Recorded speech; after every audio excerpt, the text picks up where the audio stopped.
Ok, muy buenos días a todos, compañeros. Buenas tardes, buenas noches a cada uno de ustedes. Ahora que estén viendo esta grabación y donde para nosotros es de mucho agrado poderle llevar este contenido. Bien, en este momento, esto es parte del programa de paramédicos con énfasis en operador de vehículo de emergencia. Bien, es una de nuestras clases. En este caso vamos a hablar y vamos a hacer referencia y vamos a traer esta clase magistral enfocada a lo que es anatomía y fisiología del cuerpo humano. ¿Bien?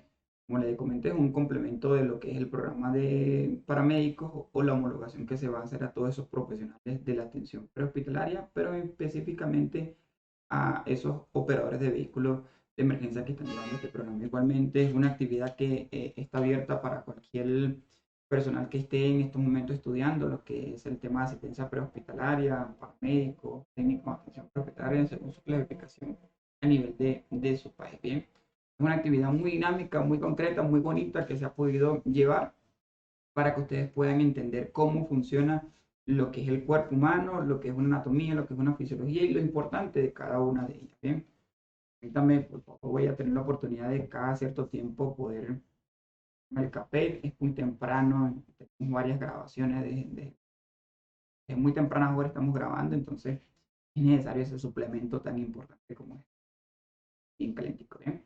Entonces, sin más preámbulo, darle la bienvenida a nuestro programa. Espero que se sientan muy cómodos, que puedan percibir la información y que de una u otra forma puedan dejarnos algún comentario en nuestras redes sociales, tanto Facebook, Instagram y nuestro canal de YouTube como Training MLS según el canal que puedan seguir. Bien, vamos entonces a proceder a presentar la información. Ok, igualmente para hacerle el conocimiento, fortalecimiento del operador de vehículo de emergencia es la formación que estamos llevando para toda Latinoamérica, para esos profesionales en la conducción de ambulancia, quieren nivelar su proceso, quieren estandarizar. Es una formación que está llevando aproximadamente 6 cursos enfocados a fortalecer su perfil técnico y laboral, ¿sí? Como lo es este módulo que es el asistente de primeros auxilios avanzados. Posteriormente van a ver lo que es el operador de vehículo de ambulancia. De aquí, finalizando este módulo, van a ver manejo de materiales peligrosos, también van a conocer lo que es atención del paciente politraumatizado. Igualmente van a conocer y van a recibir una certificación en lo que es BLS, soporte vital básico, y ya finalizando esto vamos a hacer lo que es el curso de manejo de parto prehospitalario para poder darle continuación a lo que es el proceso de homologación. Son 6 días para homologar son 6 días para homologar lo que es esta titulación y ya van a recibirlo al finalizar. 6 cursos cortos de 40 horas aproximadamente, a diferencia de este de APA, que va a ser por 80 horas, y un diplomado en atención prehospitalaria por 160 horas. Bien, te damos bienvenida, inicio a la actividad. Vamos a compartir pantalla. Compartiendo pantalla, muy bien. Estamos aquí.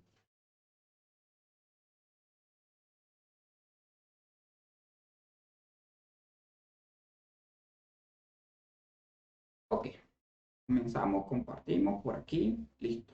Asistente de primeros auxilios avanzados, contenido que venimos dándole de una otra forma unión. Ya vimos lo que es parte de legislación, ya vimos lo que es la temática legal, vimos algo referente a conducta paz, evaluación de la escena y ahora entramos en el tema de anatomía. Bien, es sumamente importante que toda atención que nosotros vamos a brindar a un paciente víctima o lesionado tengamos unos fundamentos y una base muy sólida en lo que es la atención, para brindar esa atención prehospitalaria, unos conocimientos muy importantes en lo que es la anatomía y la fisiología.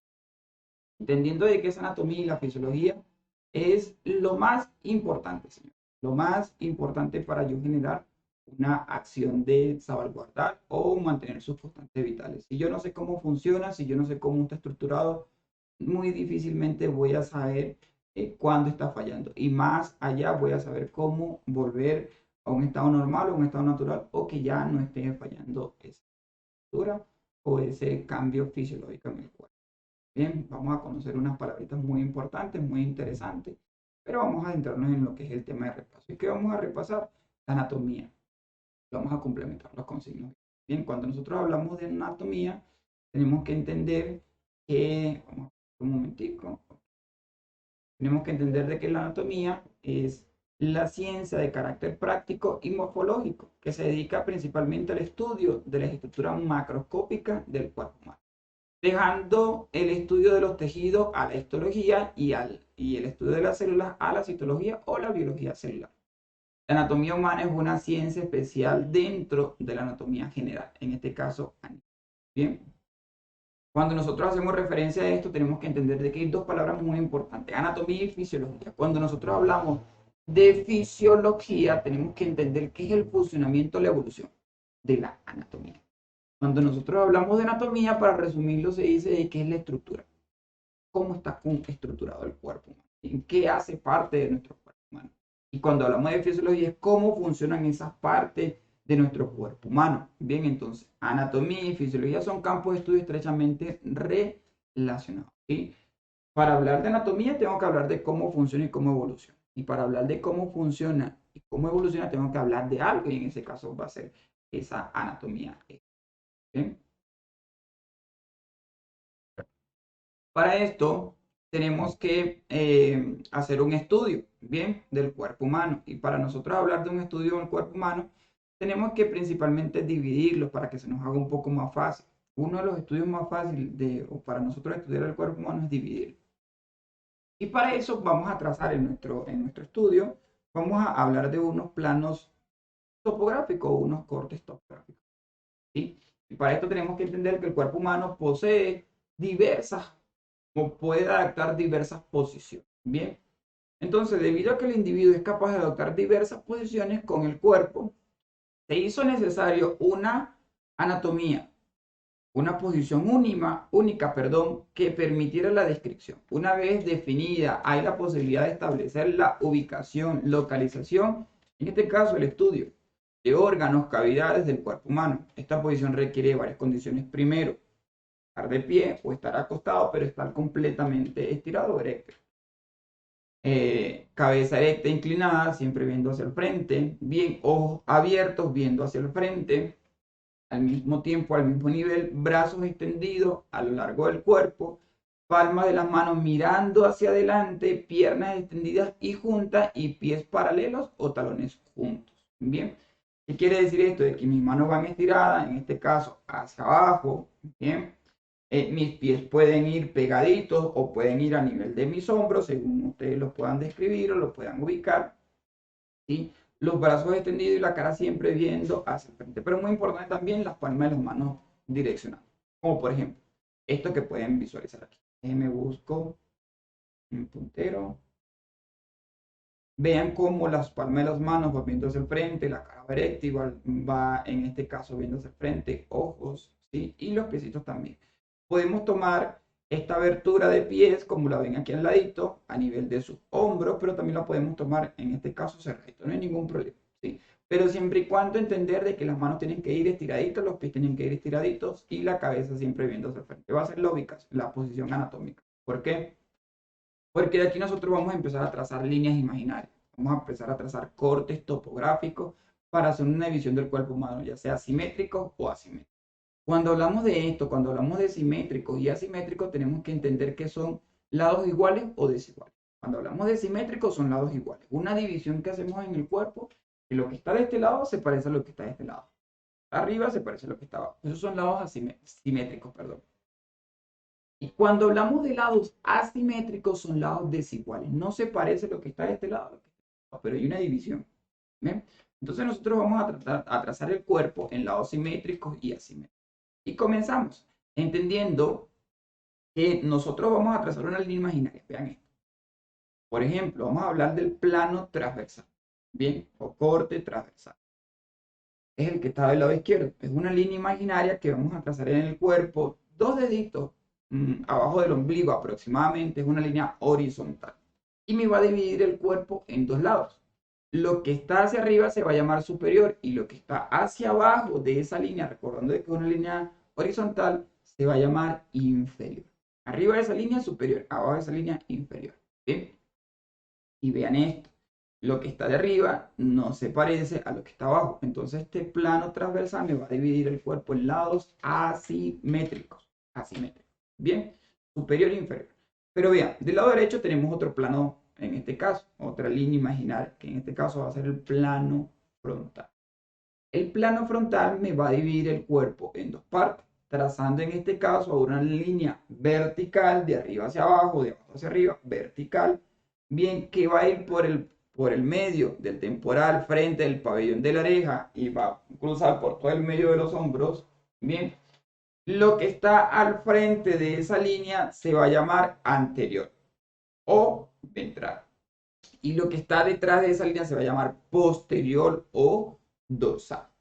Anterior o ventral y lo que está atrás se va a llamar posterior o dorsal. ¿Sí? Entendiendo, por favor, esos dos sinónimos. Anterior o ventral, posterior o dorsal. Lo que está adelante se va a llamar anterior o ventral. Por ejemplo, los puntos mamilares están ventral, están hacia el frente. Pero en este caso, los codos están posterior o están dorsal, están hacia atrás. La nuca está dorsal. Los gemelos están dorsal. Bien, el tallo o la base inferior del pie está dorsal. Pero los tarsos, metatarsos y falange están anterior o ventral. Bien, eso siempre va a ser necesario conocerlo. Esta clasificación o esta nomenclatura que nosotros podemos brindar, ¿bien? O esta terminología. ¿Qué pasa? De que en el plano frontal es otro plano topográfico que me va a dividir el cuerpo en lados asimétricos, porque lo que está al frente no se parece a lo que está detrás. ¿Bien? Entonces, por último, tenemos el plano sagital o medial. Es un plano, es una línea imaginaria que nosotros vamos a trazar en el cuerpo humano, bien, que va por todo el centro de la frente, que más adelante vamos a conocer cómo se llama ese hueso, por el medio de la nariz, por el medio del pecho, y llega hacia abajo, en toda esa línea vertical.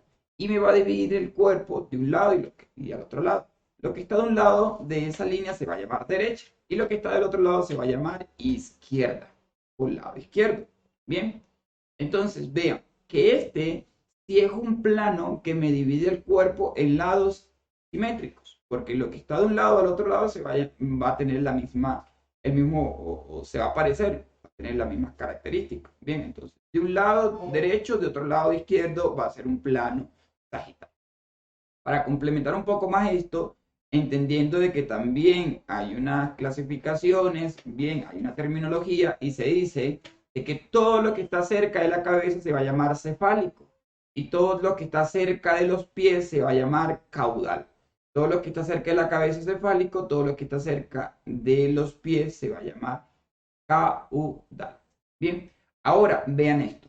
Todo lo que está cerca de esta línea media se va a llamar medial. Y todo lo que está lejos de la línea media se va a llamar distal. Cerca de la línea media se va a llamar medial. Y lejos de la línea media se va a llamar distal. ¿Vamos bien? Entonces, esto para que lo tengan en cuenta. Bien, compañeros y compañeras. Tres planos topográficos. ¿Sí? Vamos a repasarlo para continuar. Transversal, frontal y medial. ¿Sí? Transversal me divide en superior e inferior, plano frontal me divide anterior y posterior, o ventral y dorsal, y plano sagital me divide de derecha a izquierda. Lo que está más cerca de la cabeza se llama cefálico, lo que está más cerca de los pies o más inferior se va a llamar caudal. Bien, lo que está más cerca de esa línea media se va a llamar media y lo que está más lejos de esa línea media se va a llamar. Bien, entonces continuamos. Bien, para que tengan en cuenta, aquí nosotros vamos a reconocer lo más importante que tenemos en nuestro cuerpo humano. Y no es el corazón, no es el hígado, no es el riñón, no es el cerebro. Lo más importante de nuestro cuerpo humano se va a conocer como célula. La célula es la unidad estructural y funcional principal de los seres vivos. La teoría de la célula es la base sobre la que se sustenta una gran parte de la biología. Si excluimos los virus, todos los seres vivos que forman los reinos biológicos están formados por células. Bien, importante. Pregunta para examen, muchachos. ¿Qué células hacen parte de nuestro cuerpo? ¿Células eucariotas o células procariotas? Bien. para poder comprender cómo funciona el cuerpo humano sano, cómo se desarrolla y envejece y qué falla en caso de una enfermedad o patología. Patología. ¿Qué significa patología? Enfermedad. Bien. Es imprescindible conocer las células que los constituyen. Bien, cómo está estructurado la célula, teniendo en cuenta de que nuestro cuerpo es pluricelular. Y cuando hablamos de que nuestro cuerpo es pluricelular es que está compuesto por muchos tipos de células. Cada una de estas células cumple una función específica dentro de nuestro cuerpo humano. Pero ¿qué pasa? De que todas cumplen una función general. Mantenernos vivos, mantenernos respirando, mantenernos con circulación, mantenernos comiendo, mantenernos caminando. Son funciones principales de cada uno, son funciones específicas de cada una de las células que conforman un tejido, que conforman una estructura, un sistema. ¿Para qué? Para que todos puedan darle un funcionamiento general, para que yo pueda estar vivo, para que yo pueda despertarme, comer, ir, caminar, pueda hablar, pueda interactuar. Son funciones principales de nuestro cuerpo humano.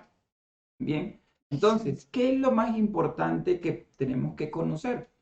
Que las células, aparte de cada una de las estructuras que la constituyen, por ejemplo, Golgi, vesícula, lisosoma, retículo, bueno, y cada una de las estructuras, hay algo muy importante. Déjenme cambiar aquí, opción de puntero, pluma. Esto tiene en su característica algo que se conoce como membrana. Bien, algo que se conoce como membrana. ¿Sí?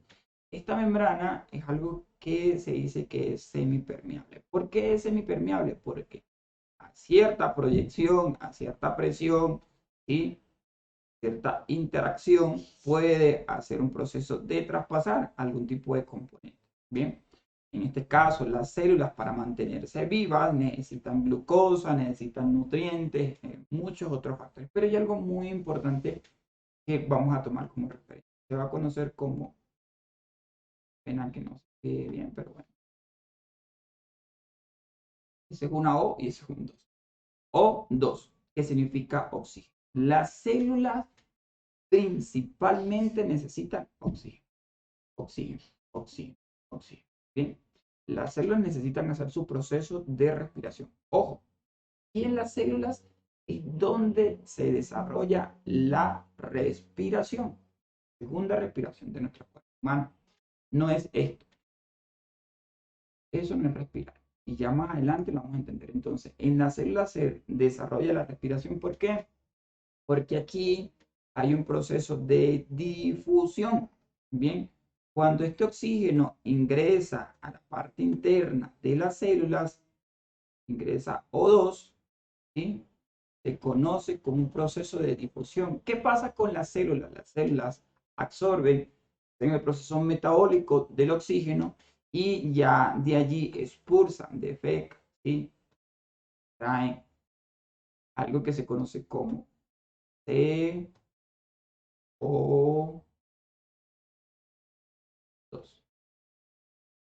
CO2. ¿Qué es el CO2? El dióxido de carbono. Bien, entonces, cuando hay ese intercambio de oxígeno y de CO2, cuando hay ese proceso de difusión, se conoce como respiración. Entonces, si estamos hablando de la célula, estamos hablando de una respiración celular. Bien, entonces, importante.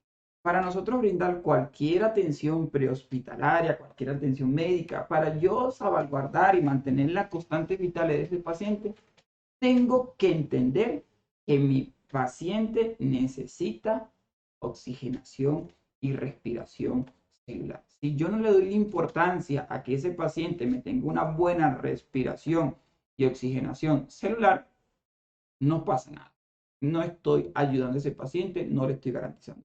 Entonces, toda acción debe de garantizar al final que ese paciente tenga una buena respiración celular, que haya un buen intercambio de oxígeno y dióxido de carbono. ¿Sí? Eso principalmente. Entonces, esta membrana, al tener una pequeña presión, es, por ejemplo, como una chaqueta, como una chamarra semi-impermeable, que cae una gotica y rebala. Pero si caen muchas goticas, empiezan a tener contacto, empiezan a hacer una presión hasta que... Bien, así funciona en lo que es, en este caso, la membrana de la célula, entendiendo de que hay otras cosas, como por ejemplo tierra, polvo, no traspasan en esa chaqueta. Esto también funciona así. solo hay algunos componentes específicos o algunas estructuras específicas que pueden entrar a la célula. Bien, entonces conociendo esto,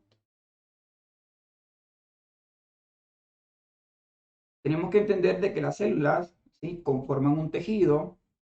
Este tejido, al unirse con otros, conforman un órgano. Este órgano, al ser parte completa y al tener uniones con con otras estructuras más, forman un sistema, y el sistema en final conforma o conforma parte del ser humano. Bien, entonces recordemos, células conforman un tejido, el tejido conforma un órgano, ese órgano a su vez hace parte de un sistema completo. En este caso podemos poner como ejemplo sistema cardiovascular. El sistema cardiovascular o el sistema circulatorio está conformado por unas células específicas. Las células conforman al corazón, conforman a los vasos sanguíneos. Ellos, al unirse, corazón y vasos sanguíneos, conforman un sistema circulatorio. El sistema circulatorio le da función y le da vida a lo que es el cuerpo humano en conjunto con otros sistemas. ¿Sí? Entonces, sí, va su distribución. Entender también que nosotros, para estudiar la anatomía y la fisiología, tenemos que comprender de que nuestro cuerpo humano en sitios específicos hace parte de algo que se conoce como cavidades. Cuando hablamos de cavidad, tenemos que saber que es algo hueco, es algo foral. Por ejemplo, a nivel de nuestro cráneo tenemos una cavidad craneana. Esa cavidad craneana, nosotros sacar lo que allí hay dentro, vamos a hacer lo que es, o vamos a dejar un espacio hueco, un espacio vacío. Ese espacio hueco, ese espacio vacío se va a conocer como cavidad. Bien, dentro de nuestro cuerpo humano tenemos 5 cavidades generales, las 5 cavidades más grandes o las más referenciales, y hay una que se van a hacer una subdivisión. Entonces, si recordamos que lo que está más cerca de la cabeza se va a llamar cefálico y lo que está más cerca de los pies se va a llamar caudal. Bien, qué pena, por aquí se cayó. Lo que va a estar más cerca de la cabeza se va a llamar caudal, perdón, espera. Lo que está más cerca de la cabeza se va a llamar, en este caso, cefálico, y lo que está más cerca de los pies se va a llamar caudal. Vamos a comenzar con una descripción cefálica a caudal. Bien, cuando hablamos de esto, hablamos de la primera cavidad que vamos a encontrar, de arriba hacia abajo. La primera cavidad que vamos a encontrar va a ser la craneal. Está localizada en el interior de la caja craneal ósea. ¿Por qué? Porque tenemos huesos que están formando esta cavidad. Por ejemplo, hueso frontal, hueso parietal, hueso temporal, hueso occipital, temporal y occipital. Forman un habitáculo, forman algo redondo, cerradito. Bien, y al destaparlo, sacamos eso que está allí, ahí vamos a encontrar una cavidad. Es la cavidad más superior, es medial y se continúa con el canal llamado canal vertebral. Contiene el encéfalo y contiene al cerebro. Bien, pero muy importante esto. Es medial y se continúa con con el canal llamado canal vertebral. Esto es pregunta de examen. Bien, ¿cómo está localizada? Es la cavidad más superior, es medial y se continúa con el canal llamado vertebral. Pregunta para examen.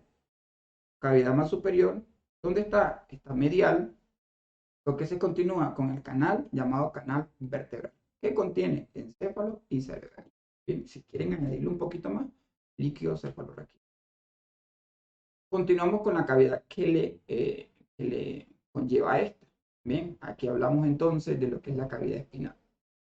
La cavidad espinal forma un conducto llamado canal espinal que recorre a todo lo largo de la columna vertebral internamente. Entonces tenemos vértebras, vértebras, vértebras, vértebras. Las vértebras son los huesos que constituyen la columna vertebral.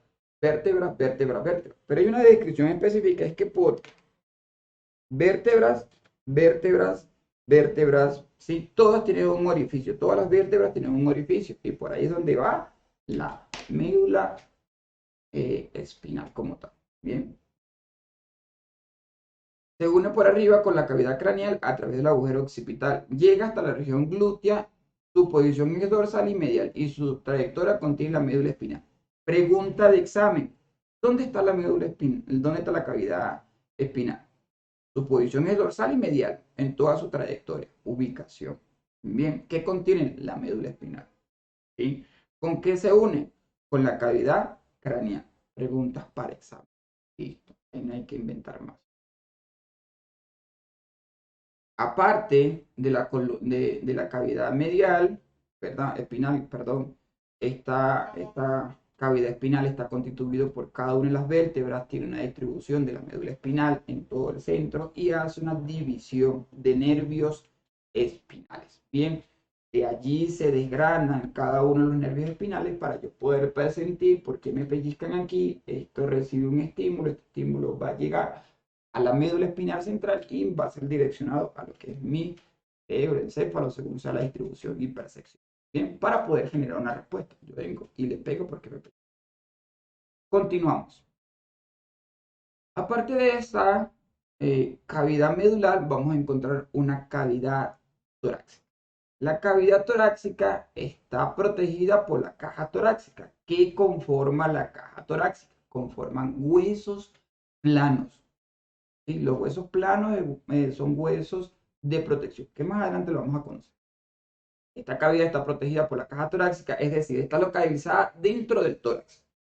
Costillas o arcos costales, esternón, clavículas, dan una cavidad que se une por la parte posterior con lo que es la columna vertebral, en este caso a nivel dorsal.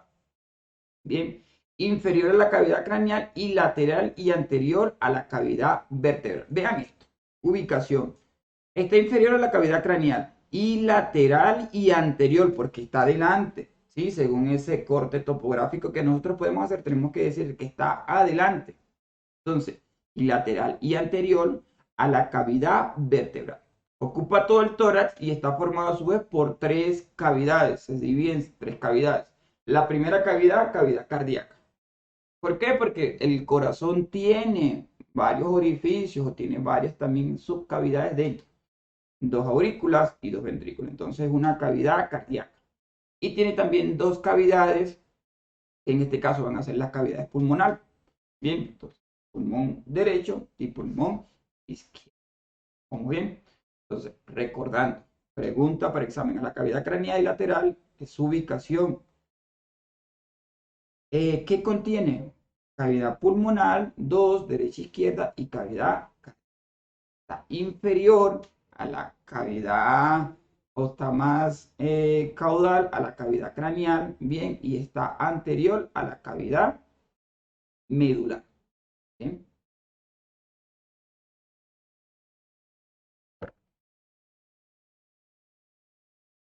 Importante eso, ese punto número 6 que ven allí. Ese punto 6 es una estructura o un músculo muy importante que me va a dividir la cavidad torácica a la cavidad abdominal. Y cuando hablamos de este músculo, se conoce como el diafragma. Es el músculo que nos ayuda en el proceso de dilatación y de compresión del tórax. Es el músculo, uno de los principales músculos que nos ayuda en el proceso de ventilación. Eso es ventilar, ¿sí? Eso no es respirar. Entonces, el proceso de ventilación, dilatación y contracción de nuestro tórax para el proceso de ingresar oxígeno o aire que contiene oxígeno y de expulsión de aire y cuando hablamos de la cavidad ahora, de la cavidad abdominal, tenemos que decir que es la cavidad, una de las cavidades que se encuentra más, en este caso, más caudal. Bien, se encuentra más caudal a la cavidad craneal, más caudal a la cavidad torácica. Bien, se encuentra en la parte anterior o ventral. Se dice, es una gran cavidad que se encuentra ocupando toda la región del abdomen. Está rodeada por tejido muscular importante. La cavidad abdominal es una de las cavidades o es la única cavidad que no tiene protección ósea. No tiene huesos planos que recubran esta estructura como tal, por lo tanto es una de las que más está expuesta, ¿sí? Es una de las que más puede percibir algún tipo de trauma, lesión. Bien. En casi toda su extensión, en excepción de la parte dorsal medial que está soportada por la columna vertebral. En la parte dorsal o posterior es la única parte donde se encuentran contacto con la estructura ósea, pero entendiendo de que esa estructura ósea no le va a dar una función de protección a la cavidad abdominal, ya le está dando función de protección a la cavidad medular. ¿Okay? Ahora, para nosotros entender y comprender lo que es la cavidad abdominal y para nosotros poderla estudiar correctamente, tenemos que hacer una división de ellas. ¿Por qué? porque hay muchos componentes, muchas estructuras y órganos que allí se desarrollan. Bien, entonces para nosotros hablar de la cavidad abdominal tenemos que hablar de una división. Para nosotros hablar de esa división tenemos que entender que la cavidad abdominal se va a dividir. Vamos a dividirla trazando líneas imaginarias. Por ejemplo, yo voy a trazar una línea imaginaria por el medio de mi clavícula, en este caso una línea vertical que vaya hacia o buscando las crestas ilíacas. Por la otra clavícula voy a trazar también una línea imaginaria. Dos líneas paralelas verticales. Bien, partiendo desde el centro de la clavícula y que vaya a buscar mis crestas ilíacas. Bien, entonces ya tengo dos líneas imaginarias aquí trazadas. Todo el centro me van a dividir.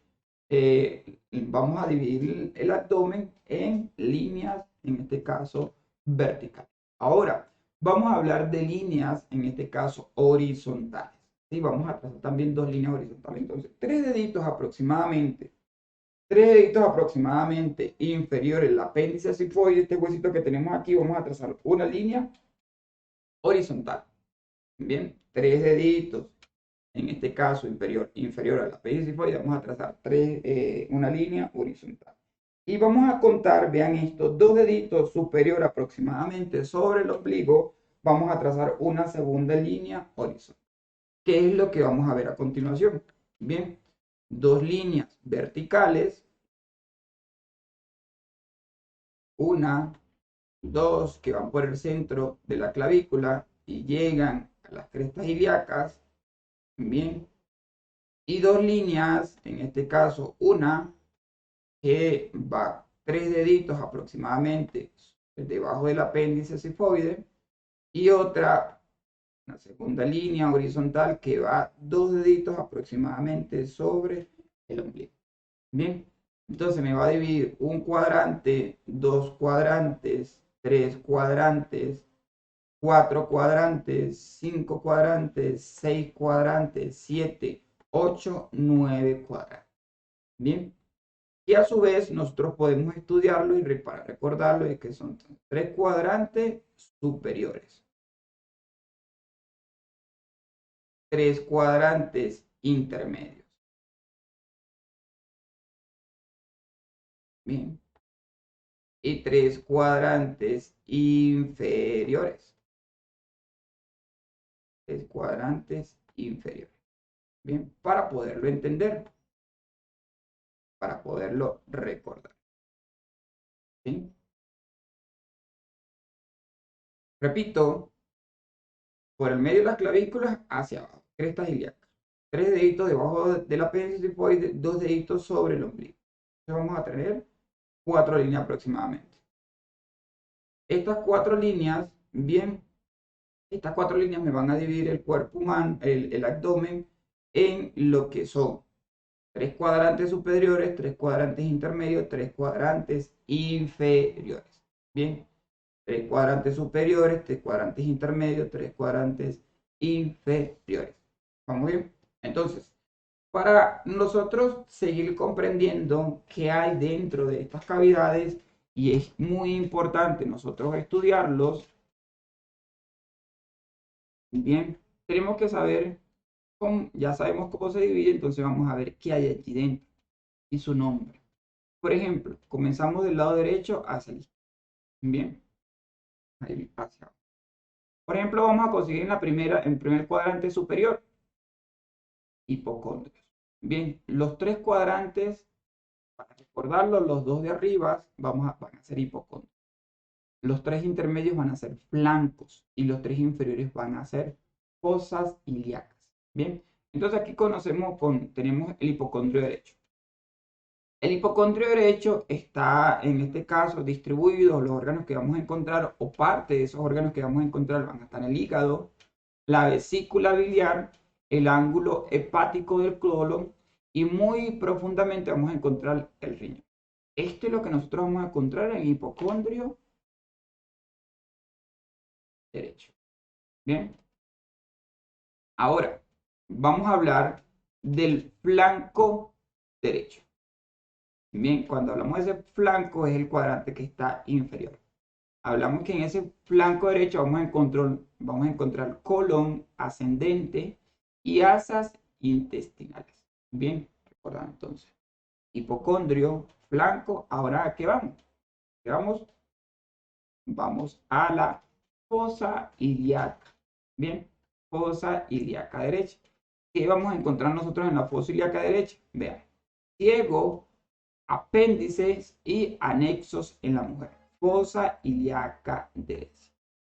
Ciego, apéndice y anexos en la mujer. Bien, entonces, el más inferior de todos esos cuadrantes va a ser la fosa ilíaca. ¿Ok? Ahora vámonos a lo que es la región centro. Cuando nosotros hablamos de la región centro, vamos a hablar de algo muy importante, no se nos debe olvidar, EPI. ¿Sí? EPI. Cuando nosotros hablamos de EPI, es como si hablarnos también de hiper. EPI arriba, hiper arriba. Creo que han escuchado alguna vez hipertensión. Bueno, no se dice epitensión, pero sí se dice hipertensión. Cuando nosotros hablamos de EPI, hacemos referencia a lo más arriba, a lo que está hacia arriba o lo que está superior. Y gastrio porque estamos hablando de la región abdominal. Bien. Entonces, epi, lo que está más arriba. Cuando hablamos de epi, hablamos de hígado, en este caso el lóbulo izquierdo, estómago y páncreas. Es lo que podemos encontrar en el epigastrio. Bien. Vamos más inferior. Vamos a hablar de meso, de mitad, mesogastrio. Bien. Cuando hablamos de mesogastrio, hablamos del colon transverso y asas intestinales. Eso es lo que vamos a encontrar en toda la mitad de nuestro abdomen. Y vámonos ahora más inferior y si hablamos de epi, ahora vamos a hablar de un sufijo que es inferior o que y vamos a hablar de, muchos han escuchado hipotensión, aquí vamos a hablar de hipogastrio. Cuando hablamos de hipo, significa bajo. Hipo significa bajo. Bien, si aquí hablamos de epi, ahora estamos hablando de hipo. Hipogastrio. ¿Qué hay en el hipogastrio? Asas intestinales, vejiga y útero.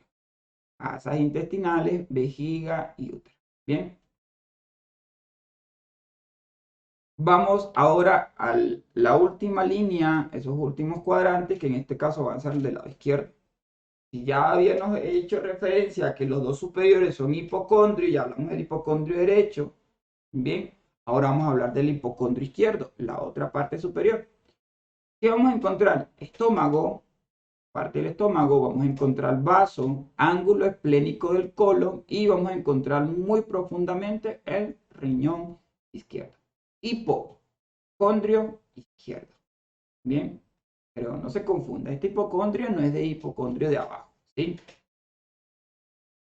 Vamos ahora a hablar del flanco izquierdo. Cuando nosotros hablamos del flanco izquierdo, hacemos referencia al colon descendente y asas intestinales.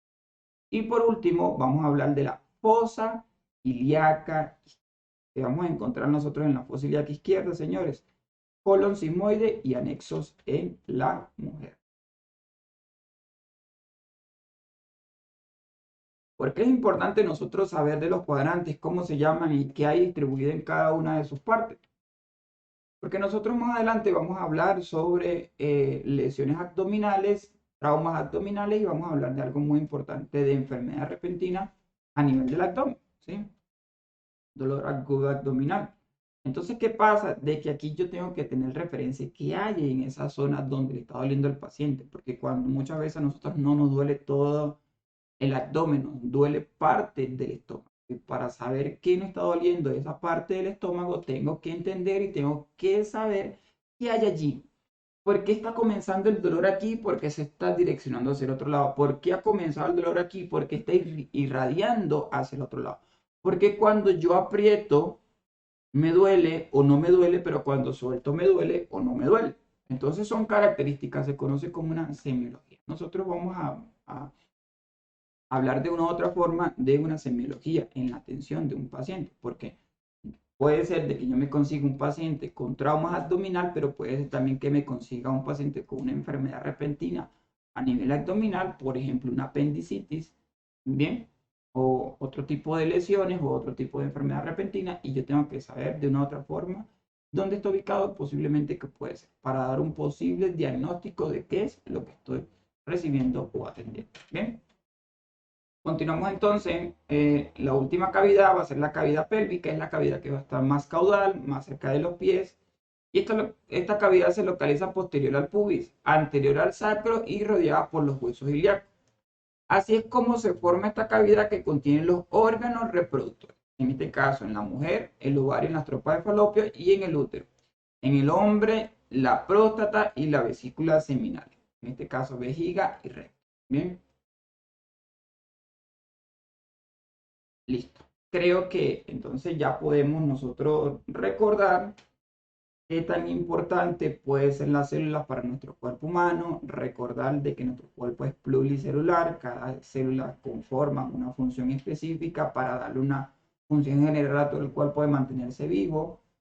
Ver cómo se divide el cuerpo humano en planos anatómicos, sagital, coronal, transversal, superior, inferior, anterior y posterior, ventral o dorsal, medial, cuando hablamos de esos sinónimos.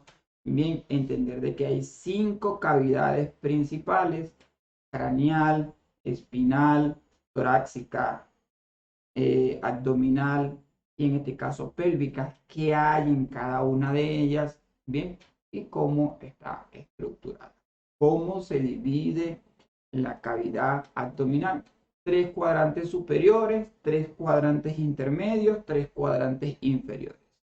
Fosas ilíacas, bien, a nivel inferior, hipocondrio a nivel superior, ¿sí? Y lo que son los flancos a nivel intermedio. Para que no se enreden, vamos a repetir. En este caso, superior, bien, tenemos hipocondrios. Intermedios tenemos fosa ilíaca. Inferior, perdón, intermedio tenemos flancos. Inferior tenemos fosas ilíacas. Bien, y ya la división y eh, el contenido que contienen cada una de ellas. ¿Bien? Entonces, para continuar con este proceso de anatomía, tenemos que saber y tenemos que estructurar y conocer que el cuerpo humano está compuesto por sistemas. Bien, dentro de nuestro cuerpo humano hay varios sistemas, donde nosotros vamos a tomar como referencia y vamos a hacer énfasis en unos sistemas específicamente. Vamos a hablar del sistema óseo, sistema cardiovascular, sistema respiratorio y sistema nervioso. Son los 4 sistemas en que nosotros vamos a hacer mucho énfasis. ¿Por qué? Porque a la hora de nosotros brindar una atención prehospitalaria son los primeros que vamos a tener el contacto.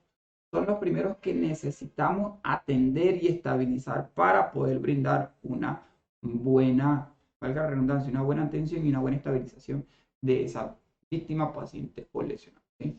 Si no sé cómo funciona el sistema óseo, voy a tender a fallar cuando haga una reducción de movilidad. Si no sé cómo funciona el sistema respiratorio, voy a fallar cuando haga una estabilización de su respiración.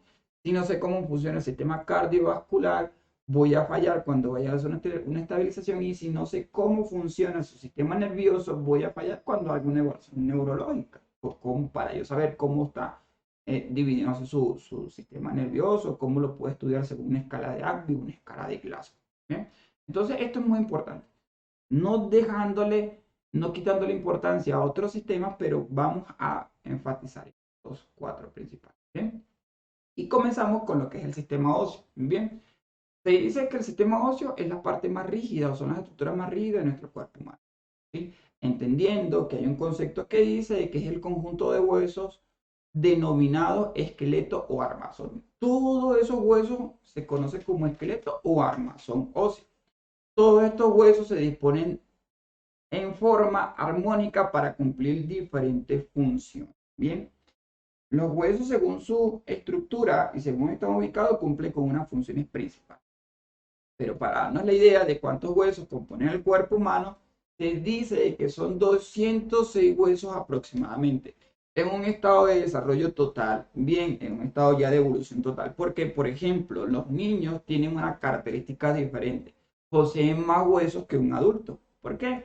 Porque ellos están en un proceso de evolución y en el proceso de su evolución los huesos se van uniendo, se van solidificando para finalizar en 206 huesos aproximadamente, independientemente de que puedan presentar algún tipo de patología o enfermedad. ¿Eh? Ahora, importante, importante.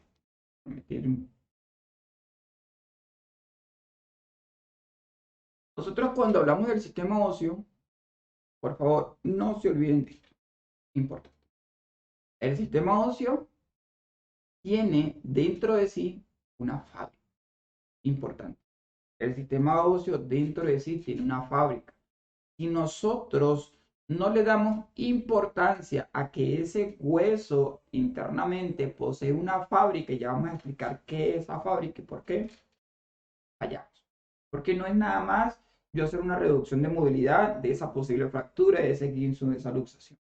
Es saber que si hay una fractura de un hueso en específico, está fallando esa fábrica, está fallando esa producción. Y ya vamos a entender. ¿Bien? Para nosotros hablar de los huesos, ¿sí? Tenemos que hacer una clasificación para entenderlo lo mejor posible. Bien. Y para yo hacer el estudio de esos huesos, tengo que entender que los huesos los vamos a clasificar en tres formas. Bien, para estudiarlo y entenderlo. Uno, su ubicación. ¿Dónde están ubicados los huesos? Bien, Carlos, ¿están ubicados en el cuerpo humano? Sí, pero ¿en dónde? ¿Dónde le damos una ubicación específica? Dos, para clasificar los huesos tenemos que darle una función. Bien, sí, Carlos, pero es que los huesos sirven para caminar, también sirven para sostener, también sirve para darle forma, sí, pero es que hay otras funciones mucho más importantes a esta. Bien, entonces darle una función a los huesos. Y tres, darle una forma. Bien, no todos los huesos en el cuerpo humano se parecen. Los huesos dentales son totalmente diferentes a los huesos de mi mano. Los huesos de mi mano son totalmente diferentes a los huesos de mi pie. Entonces, así es que lo vamos a clasificar. Vean esto. Si nosotros vamos a clasificar los huesos, si nosotros vamos a clasificar los huesos según su ubicación, me busca el puntero. Si nosotros vamos a clasificar los huesos según su ubicación, tengo que entender que lo vamos a dividir en dos. Lo que están viendo allí.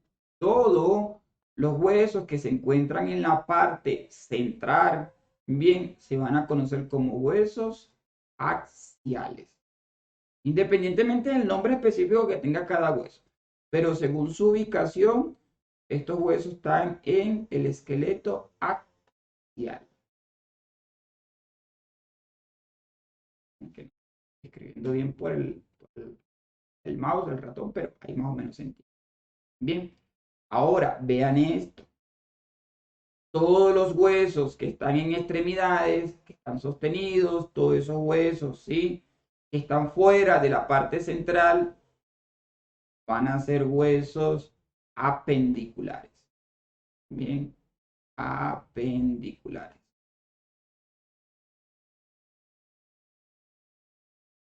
Por ahí va, apendicular. Bien.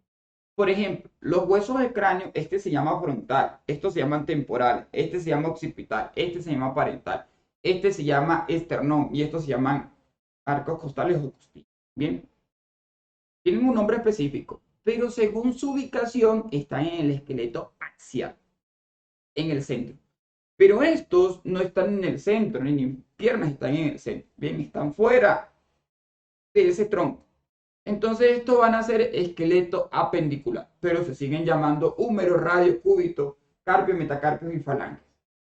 Tienen su nombre específico, pero están en el esqueleto apendicular. Entonces, cuando me diga, divídeme los huesos según su ubicación. Bueno, lo vamos a dividir en esqueleto axial y esqueleto apendicular. Bien, un momentico, por favor, descargar. Vamos a revisar. Y listo.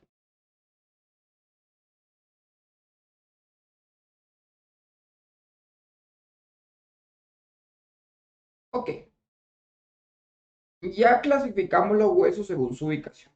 Bien, ahora vamos a clasificar los huesos según su forma. Bien, vamos a clasificar los huesos según su forma. ¿Sí? Los huesos tienen aproximadamente 5 distintas en nuestro cuerpo, ¿sí? Entonces, comenzamos. Por ejemplo, una de las formas de nuestro cuerpo es plano. Bien, los huesos planos los vamos a encontrar en cavidades. Cavidad craneal, cavidad torácica, cavidad pélvica y otro que otro hueso que se escapa por allí. Pero principalmente, cavidad craneal, por ejemplo, el hueso frontal, temporal, parietal, occipital, son huesos planos. Arcos costales o costillas son huesos planos. El esternón es un hueso plano. Clavícula es un hueso plano. Bien, todos los huesos que conforman la pelvis son huesos planos. Bien, ¿para qué están posicionados estos huesos aquí? Simplemente para darle la protección a los órganos que están allí dentro. Recordar, esto es muy importante. ¿Dónde encuentro huesos planos? Bueno, lo encuentro a nivel del cráneo. Y si están a nivel del cráneo, ¿para qué? ¿Para dar una forma a la cabeza? No. O sí o no. Pero hay algo más importante. ¿Para qué serán? Para darle protección a lo que está dentro de mi cráneo. Tenemos huesos planos en el tórax. ¿Para qué será? ¿Para dar una función al tórax? Sí, no. Pero hay algo más importante. Darle protección al corazón y a los dos pulmones. Bien, igualmente pasa en la pelvis. Entonces, ¿dónde vamos a encontrar huesos planos? Cráneo, tórax y pelvis, principalmente. Bien, por ejemplo, la escápula se dice de que es un hueso plano, ¿sí? Pero también se puede clasificar como un hueso sesamoideo. ¿Ok? Ahora, ya entendiendo cuáles son los huesos planos y dónde se ubican, bien, y bueno, aquí también tenemos que hacer referencia de que gran parte de los huesos planos se ubican en el esqueleto axial, porque están en el centro, pero también un tema de estudio. Bien. Ahora, vamos a hablar de la otra forma de los huesos. Vamos a hablar de huesos cortos. Es otra forma de los huesos. Recuerde que son 5 huesos cortos. Los huesos cortos, por ejemplo, los vamos a encontrar en la cavidad bucal, huesos dentales, pero también lo podemos encontrar en la cavidad auditiva, yunque, tímpano, ¿sí? Esos son huesos muy cortos, pero los huesos que nosotros vamos a tener mucha interacción a la hora de una tensión. Carpio, metacarpios y falange. Falange proximal porque está muy cerca, falange medial porque está al medio, aquí tenemos una falange, aquí tenemos otra, y falange distal porque está mal. Entonces, vean, carpios, ¿sí? Metacarpios y falange. Carpios aquí, muñeca, ¿sí? Aquí tenemos carpios. Metacarpios, esta distribución. Y falanges, falange proximal, falange medial y falange distal. Ahí vamos a encontrar nosotros huesos cortos. Tienen una función específica y me voy a adelantar. Por ejemplo, también a nivel de los pies. En los pies vamos a encontrar algo parecido, pero en este caso no son carpios, son tarsos. Tarsos, metatarsos y falange. Falange proximal, falange medial y falange. Diferencia de manos a pies, que unas son carpios y otras son tarsos. Bien, ahora, sabiendo esto, le podemos dar una función muy importante y específica, es que ellos ayudan a amortiguar, ¿sí? El peso, ayudan a amortiguar la potencia, la velocidad o la caída, como lo puedan entender. Por ejemplo, si yo voy a brincar, yo trato de siempre caer de puntillas o trato de caer en el carpio y en las falanges, porque si caigo directamente a nivel del tarso, bien voy a recibir todo ese golpe o voy a recibir todo ese impacto que puede ocasionar algún daño. Entonces yo siempre trato como que caer de puntilla, pues para poder amortiguar el golpe. ¿Ok? ¿Qué otro tipo de hueso nosotros podemos encontrar? Por ejemplo, los huesos irregulares. Los huesos irregulares los vamos a conseguir en toda su división a nivel de la columna vertebral. ¿Por qué? Porque vamos a encontrar vértebras cervicales, vértebras dorsales, vértebras lumbales, sacro y coxis. ¿Sí? ¿Por qué se dice que son huesos irregulares? Porque no se parecen según sus divisiones. Las cervicales no se parecen a las dorsales. Las dorsales no se parecen a las lumbares no se parecen ni a la del sacro ni a la del coxis. Pero hay algo que tienen todas por igual, menos sacro y coxis. Bien, y lo que tienen por igual es esto.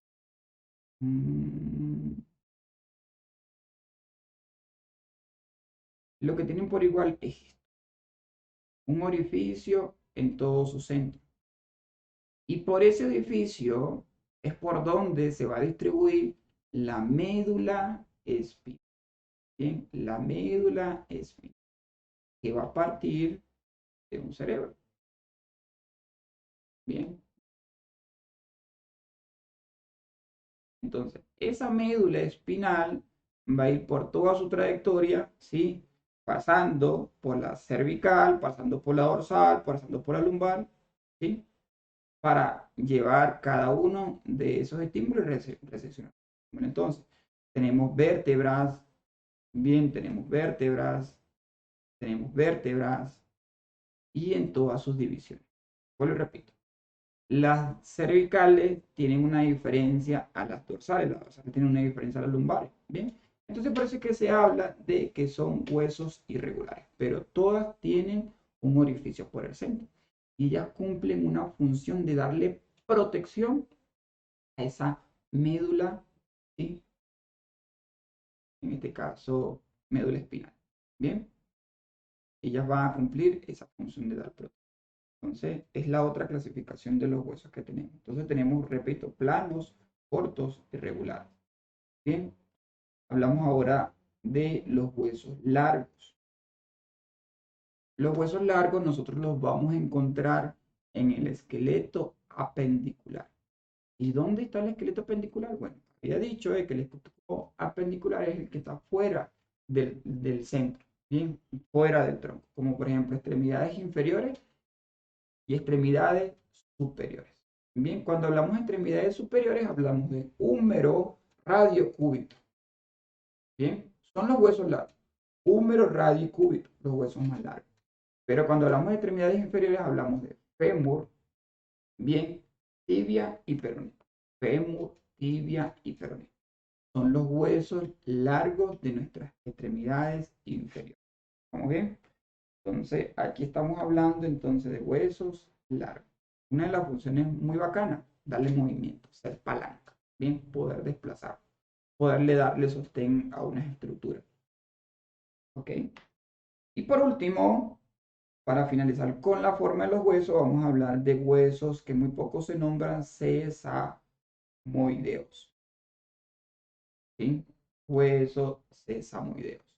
¿Dónde encontramos y cuáles son estos? ¿Y dónde encontramos los huesos sesamoideos? Los huesos sesamoideos, por ejemplo, uno de ellos son los que nosotros vamos a encontrar a nivel de la rótula. ¿Sí? Un hueso redondito, bien, que parece una tapita. Esto puede también ser un video que lo vamos a encontrar en el omoplato, en la parte. Entonces, este hueso sesamoideo va a dar una función de protección, porque hay unos ligamentos y hay unos tendones, ¿sí? Que unen el fémur con la tibia y la peroné. Entonces, esos ligamentos y esos tendones necesitan estar protegidos. Entonces, para eso tenemos esa tapita allí, esa rótula, para que proteja el movimiento y el funcionamiento de estos tejidos como tal. Igualmente en la parte escapular o el omoplato. Igualmente en la planta de la mano tenemos un hueso pequeñito, bien, que es el que le va a dar la protección a los huesos que van a los nervios, perdón, nervios no, a los tejidos que se van a distribuir para cada uno de estos deditos. Entonces él se encuentra aquí para que de aquí se dé la distribución, ¿sí? Y la unión con los demás huesitos. Que vean qué tan importante y qué tan bacano es hueso. Bien, repetimos. Clasificamos los huesos según su ubicación. Esqueleto axial, esqueleto pendicular. Bien, clasificamos los huesos según su forma. Planos, cortos, irregulares, largos y sesamoideos. Bien, ahora vamos a hablar o vamos a darle continuidad a esas funciones que ya le hemos venido mencionando. Por ejemplo, darle forma al cuerpo es una de las funciones. Bien, la columna vertebral se encarga de mantenerme eréctil, ¿sí? Mantenerme recto, ¿sí? O una inclinación, una ortotomía. le da forma al cuerpo, a la parte ósea. Darle sostén a organismos específicos. Por ejemplo, la base del cráneo me sostiene lo que es el cerebro, el encéfalo, ¿sí? En este caso, las vértebras sostienen lo que es la médula espinal, ¿bien? Los huesos largos sostienen los músculos, los huesos del tórax sostienen estos músculos que se encuentran allí. ¿Bien? Entonces le da sostén a diferentes tipos de órganos.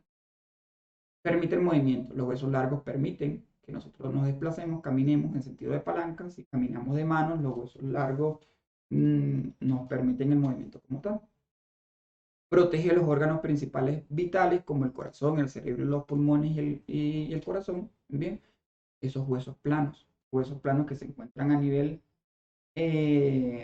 craneal, huesos planos que se encuentran a nivel torácico y huesos planos que se encuentran a nivel de la pelvis. Bien, pero vean esto, lo subrayé. Muy importante, la producción de la línea hematopoyética. Cuando hablamos de la producción de la línea hematopoyética, aquí es donde dice que los huesos tienen una fábrica. Y esta fábrica se va a desarrollar, en este caso, en los huesos más largos de nuestro cuerpo humano. Fémur, tibia, peroné, radio, cúbito, ¿bien? Y húmero, ¿bien? Los huesos largos tienen una característica en su parte más distal, bien, de poseer algo que se conoce como la médula ósea. Médula ósea. Huesitos que allí internamente se encuentran, bien. ¿Para qué? Para producir los componentes sólidos de la sangre. ¿Qué son los componentes sólidos de la sangre? Si ustedes recuerdan, entienden y saben, la sangre es roja. Bien. Y lo que mayormente vemos en la sangre es ese líquido rojo. Pero si nosotros hacemos un estudio poco más profundo, por ejemplo, vamos a centrifugar la sangre, que es cuando me van a hacer un estudio de sangre como tal, la centrifugadora hace la división, ¿sí? O divide el componente sólido de la sangre. Entonces, muchas veces nosotros vamos a ver, muy importante añadir esta presentación, plasma. Digo que voy explicando, voy entendiendo qué le puedo ir sumando a la presentación. Y aquí es importante añadir eso, plasma y componentes sólidos de la sangre. Entonces, cuando se hace esa división de los componentes de la sangre, vemos que hay algo que se divide. Por ejemplo, vamos a ver un color amarillento, ¿sí? Opaquito en la sangre, y vamos a ver otros componentes que son el color rojizo y son unos componentes miniaturas. Entonces, muchas veces dicen, no, que esa parte amarilla es la grasa que hay en la sangre. No, eso es simplemente el plasma. El plasma es el líquido que va por todo el torrente sanguíneo. Bien, pero al tener la unión con glóbulos rojos, glóbulos blancos y plaquetas, ya hace gran componente de la sangre. Bien, pero lo vamos a explicar más adelante en el sistema circulatorio. Pero para entenderlo aquí, vean esto. Cuando nosotros hablamos de esa hematopoiesis, tenemos que entender que allí en los huesos es donde se producen los glóbulos rojos, glóbulos blancos y las placas. Entonces, cuando nosotros encontremos a un paciente con una fractura de un hueso largo, delicado, complicado, es necesario atenderlo rápidamente porque está fallando la producción de los componentes más importantes de la sangre. Glóbulos rojos, glóbulos blancos y plaquetas.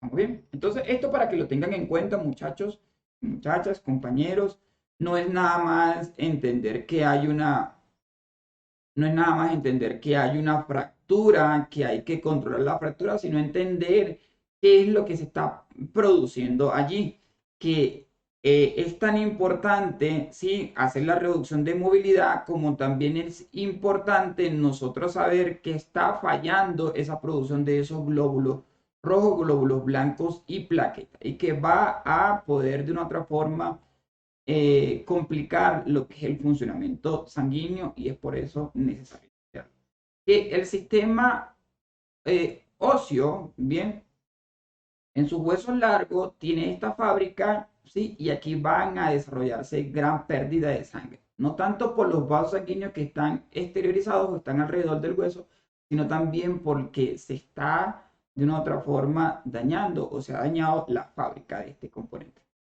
¿Sí? Entonces, importante. Importante. No se debe olvidar. Bueno, creo que entendimos algo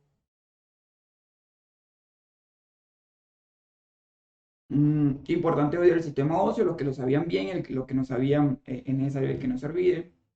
Para finalizar lo que es el sistema óseo, decirle que es donde se producen, ¿sí? Esa fábrica es donde se produce ese vehículo que lleva el oxígeno para todo el cuerpo humano, conocido como glóbulo rojo. Muy importante. Cuando nosotros hablemos de control de hemorragia sanguinante, entender que nosotros tenemos que evitar a lo mayor posible que se pierda este vehículo, conocido como glóbulo rojo. Por eso es importante, es imperante, es necesario nosotros hacer una detención, nosotros hacer una parada inmediata de esa hemorragia sanguínea, detenerla, porque si no, sigue perdiendo vehículos, sigue perdiendo glóbulos rojos, sigue perdiendo ese componente que le está llevando el oxígeno para todo el cuerpo humano, que no se puede suplementar o no se puede de una otra forma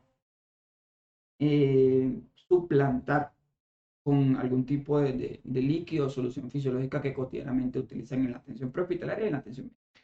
Estos componentes se reponen con colocación de sangre. ¿Bien? Entonces tenemos que ir a un banco de sangre y colocarle al paciente. De manera esto más adelante lo vamos a explicar. Espero que hayan podido entender el sistema óseo para adentrarnos en el sistema respiratorio. Y cuando nosotros hablamos de ese sistema respiratorio, se dice y se puede entender que es el sistema que se encarga de absorber una materia prima muy importante para el cuerpo humano y para que se mantenga vivo. Se conoce como oxígeno. El sistema respiratorio absorbe algo que se conoce como aire del medio ambiente, bien, lo procesa y obtiene del aire el oxígeno, es el 21% como tal. Bien, para poder ayudar a la distribución en todo el cuerpo humano de este componente. Pero también hay algo muy importante. Se encarga de hacer el proceso de expulsión, de defecar, del proceso de metabolismo de expiración del dióxido de carbono. Nosotros ingerimos oxígeno, pero lo intercambiamos. Hacemos el proceso de absorción de oxígeno, comemos oxígeno o nuestras células comen oxígeno, que ya más adelante lo vamos a explicar, ya lo hablamos en células, pero expulsamos el dióxido de carbono. Y para eso necesitamos unas vías principales. Bien, y esas vías principales nosotros las vamos a conocer como nariz, boca. Bien, nariz, boca. Que nariz y boca, cuando hablamos de nariz, se va a llamar nasal. Y cuando hablamos de boca, hablamos de oral. Bien, faringe, laringe. Faringe es la continuación de la nariz, la continuación de la boca, para unirse con el tracto conocido como laringe. Se divide y se continúa con la epiglotis. Llega a la tráquea, hay una bifurcación que se conoce como carina para dividir pulmón izquierdo y pulmón derecho. Bien, de estos pulmones, después de la faringe, va a haber, de la tráquea, va a haber una subdivisión de lo que son los bronquios, bronquiolos, y van a finalizar en lo que son los sacos alveolares y por último, bien, el alveolo. Muy bien, entonces, recordemos, ¿por dónde entra el aire? Por la nariz y por la boca. Bien, pero va a pasar a la faringe. Importante esto, cuando hablamos de nariz, hablamos de nasal. Cuando hablamos de boca, hablamos de oral. ¿Por qué? Porque más adelante nosotros vamos a conocer unos implementos que se conocen como, por ejemplo, cánula nasofaringe, cánula orofaringe, ¿sí? Cánula nasal. Entonces, si yo entiendo y si yo logro recordar este concepto de que la nariz se conoce como nasal y se va a unir a la faringe, entonces si yo digo, pásame una cánula, a un compañero le digo, pásame una cánula nasofaringe, tengo que entender de que esa cánula va a tener una conexión con la naso, que es la nariz, y faringe con lo que es la parte de atrás. Pero si yo le digo, pásame una cánula orofaringe, yo tengo que entender que es una cánula que se va a introducir por la cavidad oral, por la cavidad bucal, y va a llegar a la faringe. Entonces, orofaringe. Ah, pero es que yo la conozco como cánula de Mayo o cánula de Guedes. Y tú me vienes a decir que es una cánula orofaringe. Por eso, cánula de Mayo, cánula de Guedes, es un nombre genérico, pero técnicamente se conoce como cánula orofaringe, porque llega hasta la faringe y pasa por la vocal y llega hasta la faringe. Bien, eso es muy bacano y muy interesante aprenderlo. ¿Qué necesita y cuál es la función de este amigo llamado sistema respiratorio? Que lleve esto, conocido como oxígeno. En algún momento se va a juntar con este pana conocido como glóbulo rojo. ¿Ven? Entonces continuamos. Vean cómo es el proceso, ¿sí? Se inspira aire por la nariz, por la entrada, por la nariz y por la boca, pasa a la faringe, naso y oro, pasa a la faringe, ¿bien? En este caso los músculos del tórax se abren, ¿bien? Cuando los músculos del tórax se abren y los pulmones se expanden, el diafragma se contrae, bien, para hacer el proceso de inspiración. Entendiendo algo, ¿sí? Una cosa es ventilar y otra cosa es respirar. Cuando yo hago esto, estoy ventilando, estoy llenando mis pulmones de oxígeno, pero allí no es proceso de respiración. Por ejemplo, yo abro la ventana porque estoy haciendo quizás el desayuno en mi casa, mi compañera, mi compañero Ed, que está haciendo un desayuno y se le ha quemado el desayuno. Hay mucho acúmulo de humo y ese mal olor del humo quemado. ¿Bien? O perdón, del componente que se ha quemado, del humo que hay en el medio ambiente dentro de la casa. Entonces yo necesito ventilar, yo necesito que ese aire salga y que entre aire limpio. Yo abro mi ventana. Cuando yo abro mi ventana estoy ventilando, ¿sí? Está ingresando aire puro y está saliendo ese aire malo, que es el humo. Así pasa. Por aquí entra aire, ventilo, ventilo. Estoy ingresando aire a mi casa, a mis pulmones. Y hago esto. Estoy expulsando ese aire malo fuera de mi casa, fuera de mi cuerpo, fuera de mis pulmones. Eso es ventilar. Pero cuando nosotros hablamos de respiración, tenemos que hablar y recordar de que hay dos respiraciones. La que explicamos hace rato, que fue a nivel celular, y hay una respiración a nivel pulmonar, en esos alveolos. Y ya lo vamos a entender. Bien, por ejemplo, para hablar de la expiración, el aire sale, los músculos se relajan en el tórax, los pulmones se contraen y el diafragma también se relaja y sube para hacer una presión como tal. Bien, ahora vean cómo funciona. Aquí tenemos nosotros ese ingreso del aire. Bien, está ingresando el aire ingresa por aquí, nariz y boca, faringe, bien, llega a la tráquea y se difulca. Bien, entonces vamos a hablar de un pulmón en específico. Este pulmón ya empieza a desarrollarse aquí, vean. Y aquí entonces encontramos bronquios, encontramos subdivisiones que son bronquiolos, por ejemplo este, que es una subdivisión, bien, y el aire, el oxígeno llega a lo último, vean, por ejemplo aquí, llega a lo último. ¿Sí? Entonces llega a los sacos alveolares, que los sacos alveolares van a estar unidos por alveolos, sacos porque son varios, ¿sí? Como un racimo de uvas, son varias uvitas, ¿bien?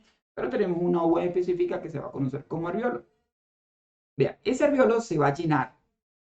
¿De qué se va a llenar? De esto. Oxígeno que estoy introduciendo, se va a llenar, ¿bien? Y cuando se llena va a haber una presión total. ¿Qué va a pasar? Ese oxígeno, ese aire va a presionar, ese oxígeno ya propiamente dicho, va a presionar tan fuerte, pero hay que entender de que hay una estructura que está alrededor de ese saco alveolar, que aquí lo pueden ver, azulitos y rojitos, ¿sí? Esa estructura que vamos a encontrar se va a conocer como capilares sanguíneos. Son vasitos muy pequeños y débiles, ¿sí? Con una capa muy delgada. Entonces, ¿qué pasa? De que como tengo, vean esto, voy a tomar esto como ejemplo. Como tengo un saco alveolar o un alveolo ya lleno completamente, hay mucha presión interna. Entonces, por aquí me va a ir ese vasito capilar, siempre bordeando. Bien, entonces, ¿qué pasa? De que ese oxígeno que hay allí va a ser un proceso de difusión, va a intercambiar y vea cómo es el cuento. Vean aquí, ¿sí? Entonces, ese oxígeno va a decir, yo necesito pasar para aquel lado, yo necesito difundirme, yo necesito hacer un proceso que se llama hematosis. Bien, yo necesito hacer la hematosis. ¿Qué es la hematosis? La respiración pulmonar. Bien, entonces entra el oxígeno, estoy dentro de mi saco alveolar y digo, yo necesito pasarme para allá, brincar. ¿Y para dónde va a brincar? ¿Para dónde va a pasar? Para acá, vean. Va a pasar para acá, que es ese vasito o ese capilar que está alrededor del saco alveolar. El saco alveolar es este redondito que tenemos aquí. Bien. Entonces viene el oxígeno y pasa. Y de una vez está el glóbulo rojo esperándolo. El glóbulo rojo es el que lo va a transportar. Y le dice, 20 glóbulos, 20 oxígeno, yo te llevo. Bien. Pero detente un momento, necesito dejar aquí en este alveolo, ¿sí? Lo que traigo. ¿Y qué traigo? Dióxido de carbono. Entonces, vea, en su principio, este glóbulo rojo, que ustedes lo ven a su lado, pero ya van a entender por qué es a su lado, es este mismo que está de este lado. Bien, entonces, este glóbulo rojo, que no es rojo, sino es azul, bien, es este mismo que está aquí, que este sí es un globito rojo, rojo. Bien, pero ¿por qué este es azul? Porque viene rico en algo que se conoce como dióxido de carbono.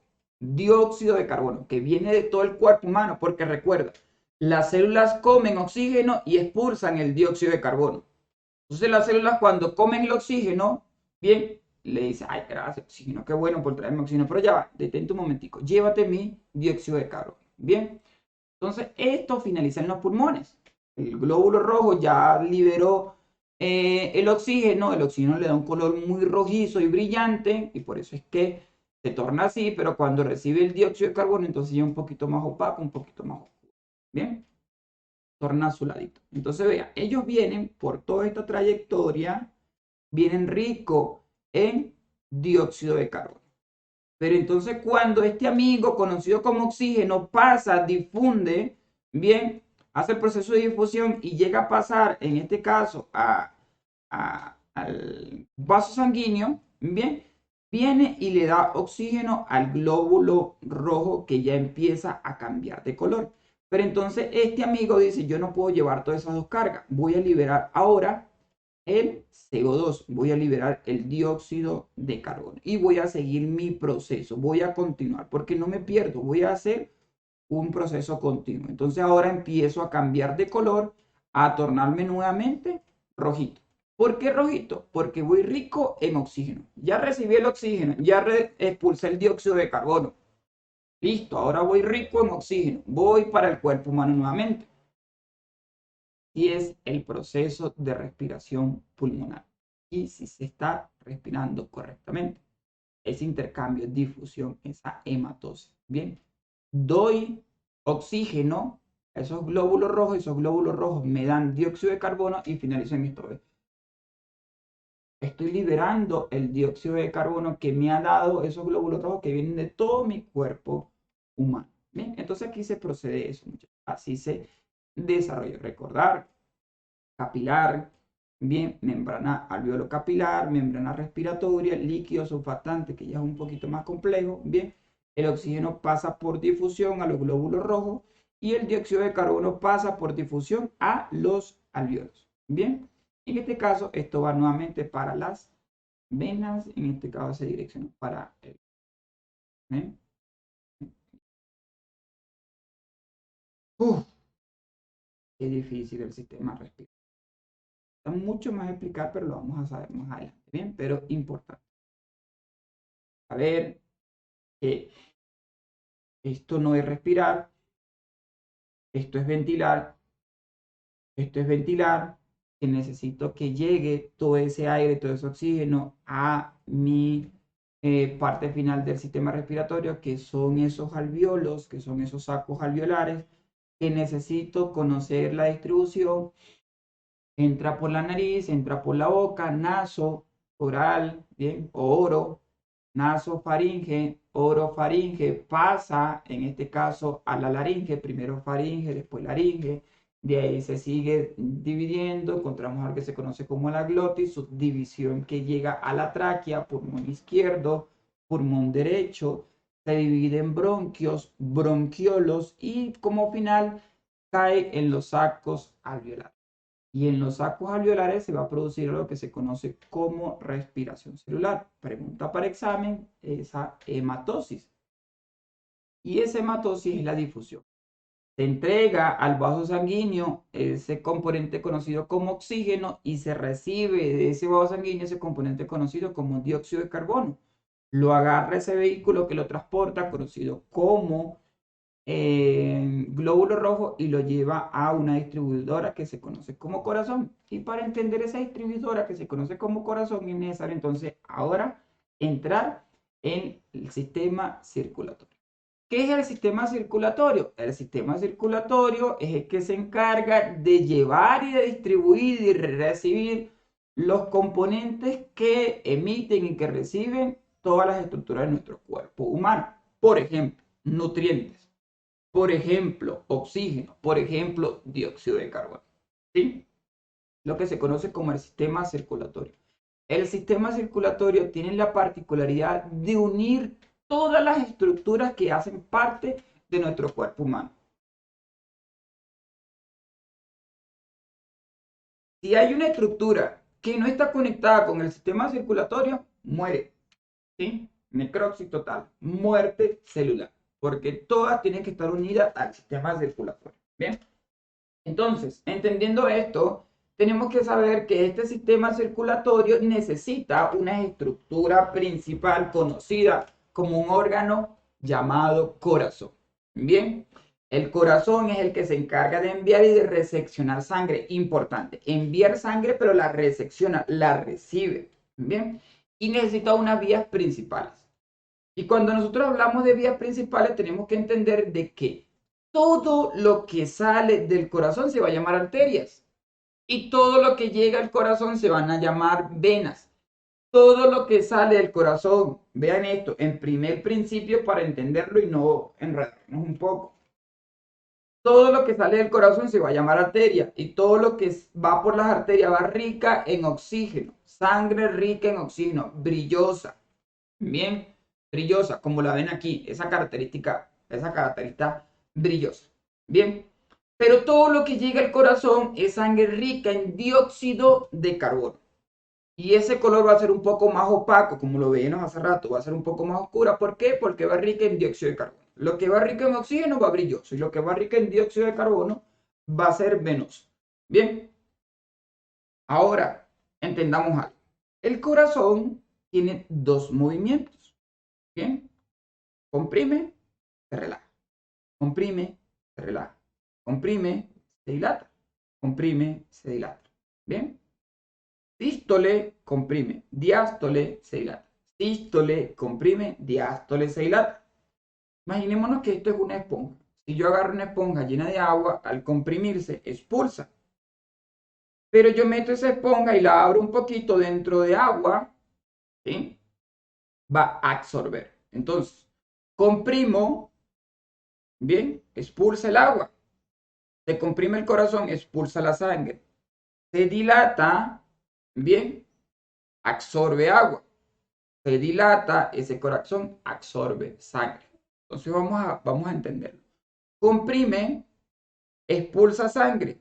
Comprime, expulsa sangre. Comprime, se llama sístole. Se dilata, absorbe agua. Se dilata, absorbe sangre. Se dilata, se llama diástole.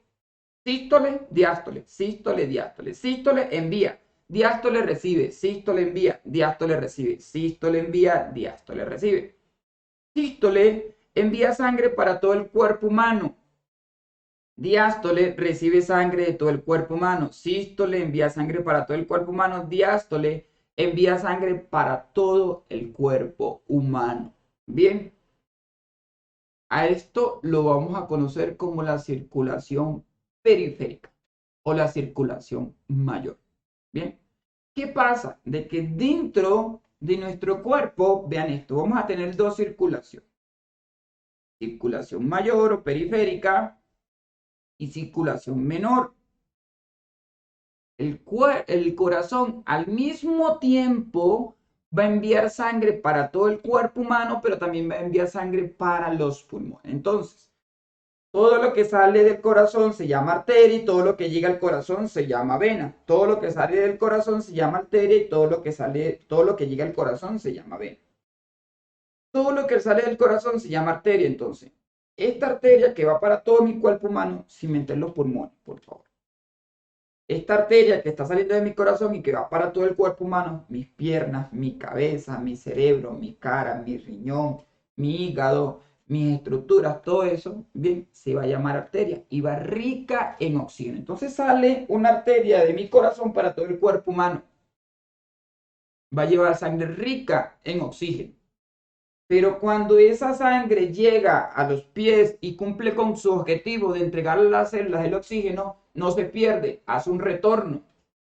Bien, entonces el cuerpo humano dice, bueno, ya entregué sangre rica en oxígeno y esas iban por las arterias. Yo necesito que esa sangre regrese a mi corazón porque está haciendo una dilatación y está absorbiendo. Bueno, que se regresen por favor por las venas. ¿Sí? Carlos, pero ¿y por qué entonces las venas son un poco más azuladas, son un poco más oscuras? ¿Y por qué esa sangre? ¿Por qué va rica en dióxido de carbono? ¿Y por qué por las arterias va esa sangre brillosa e intermitente? Porque va rica en oxígeno y va con la fuerza del corazón. ¿Sí? Entonces, una envía, que es la arteria, y la otra recibe, que es la vena. ¿Sí? Eso tenemos que entenderlo. Eso se desarrolla en la circulación mayor, que es la circulación del corazón para todo el cuerpo humano. ¿Vamos bien? ¿Sí? Circulación mayor del corazón para todo el cuerpo humano. Ahora, hablemos de circulación menor. Y cuando nosotros hablamos de la circulación menor, hablamos de la circulación que se va a desarrollar desde el corazón a los pulmones. Desde el corazón a los pulmones. Pulmón derecho y pulmón izquierdo. ¿Por qué la circulación menor? Porque los vasos sanguíneos son más pequeños. Porque es simplemente del corazón a los pulmones. ¿Por qué circulación mayor? Porque tiene que salir de aquí a los pies, a la cabeza. Entonces se necesitan más vasos sanguíneos.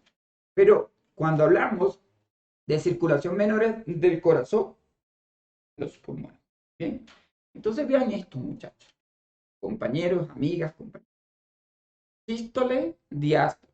Sístole, diástole. Sístole expulsa, diástole recibe. Sístole expulsa, diástole recibe. Sístole expulsa sangre por las arterias. Diástole recibe sangre por las venas. Bien, pero vamos a hablar de circulación menor ahora. Si esa sangre en la circulación mayor iba para todo el cuerpo humano, el corazón al mismo tiempo y paralelamente, cuando hace sístole, envía sangre también para los pulmones.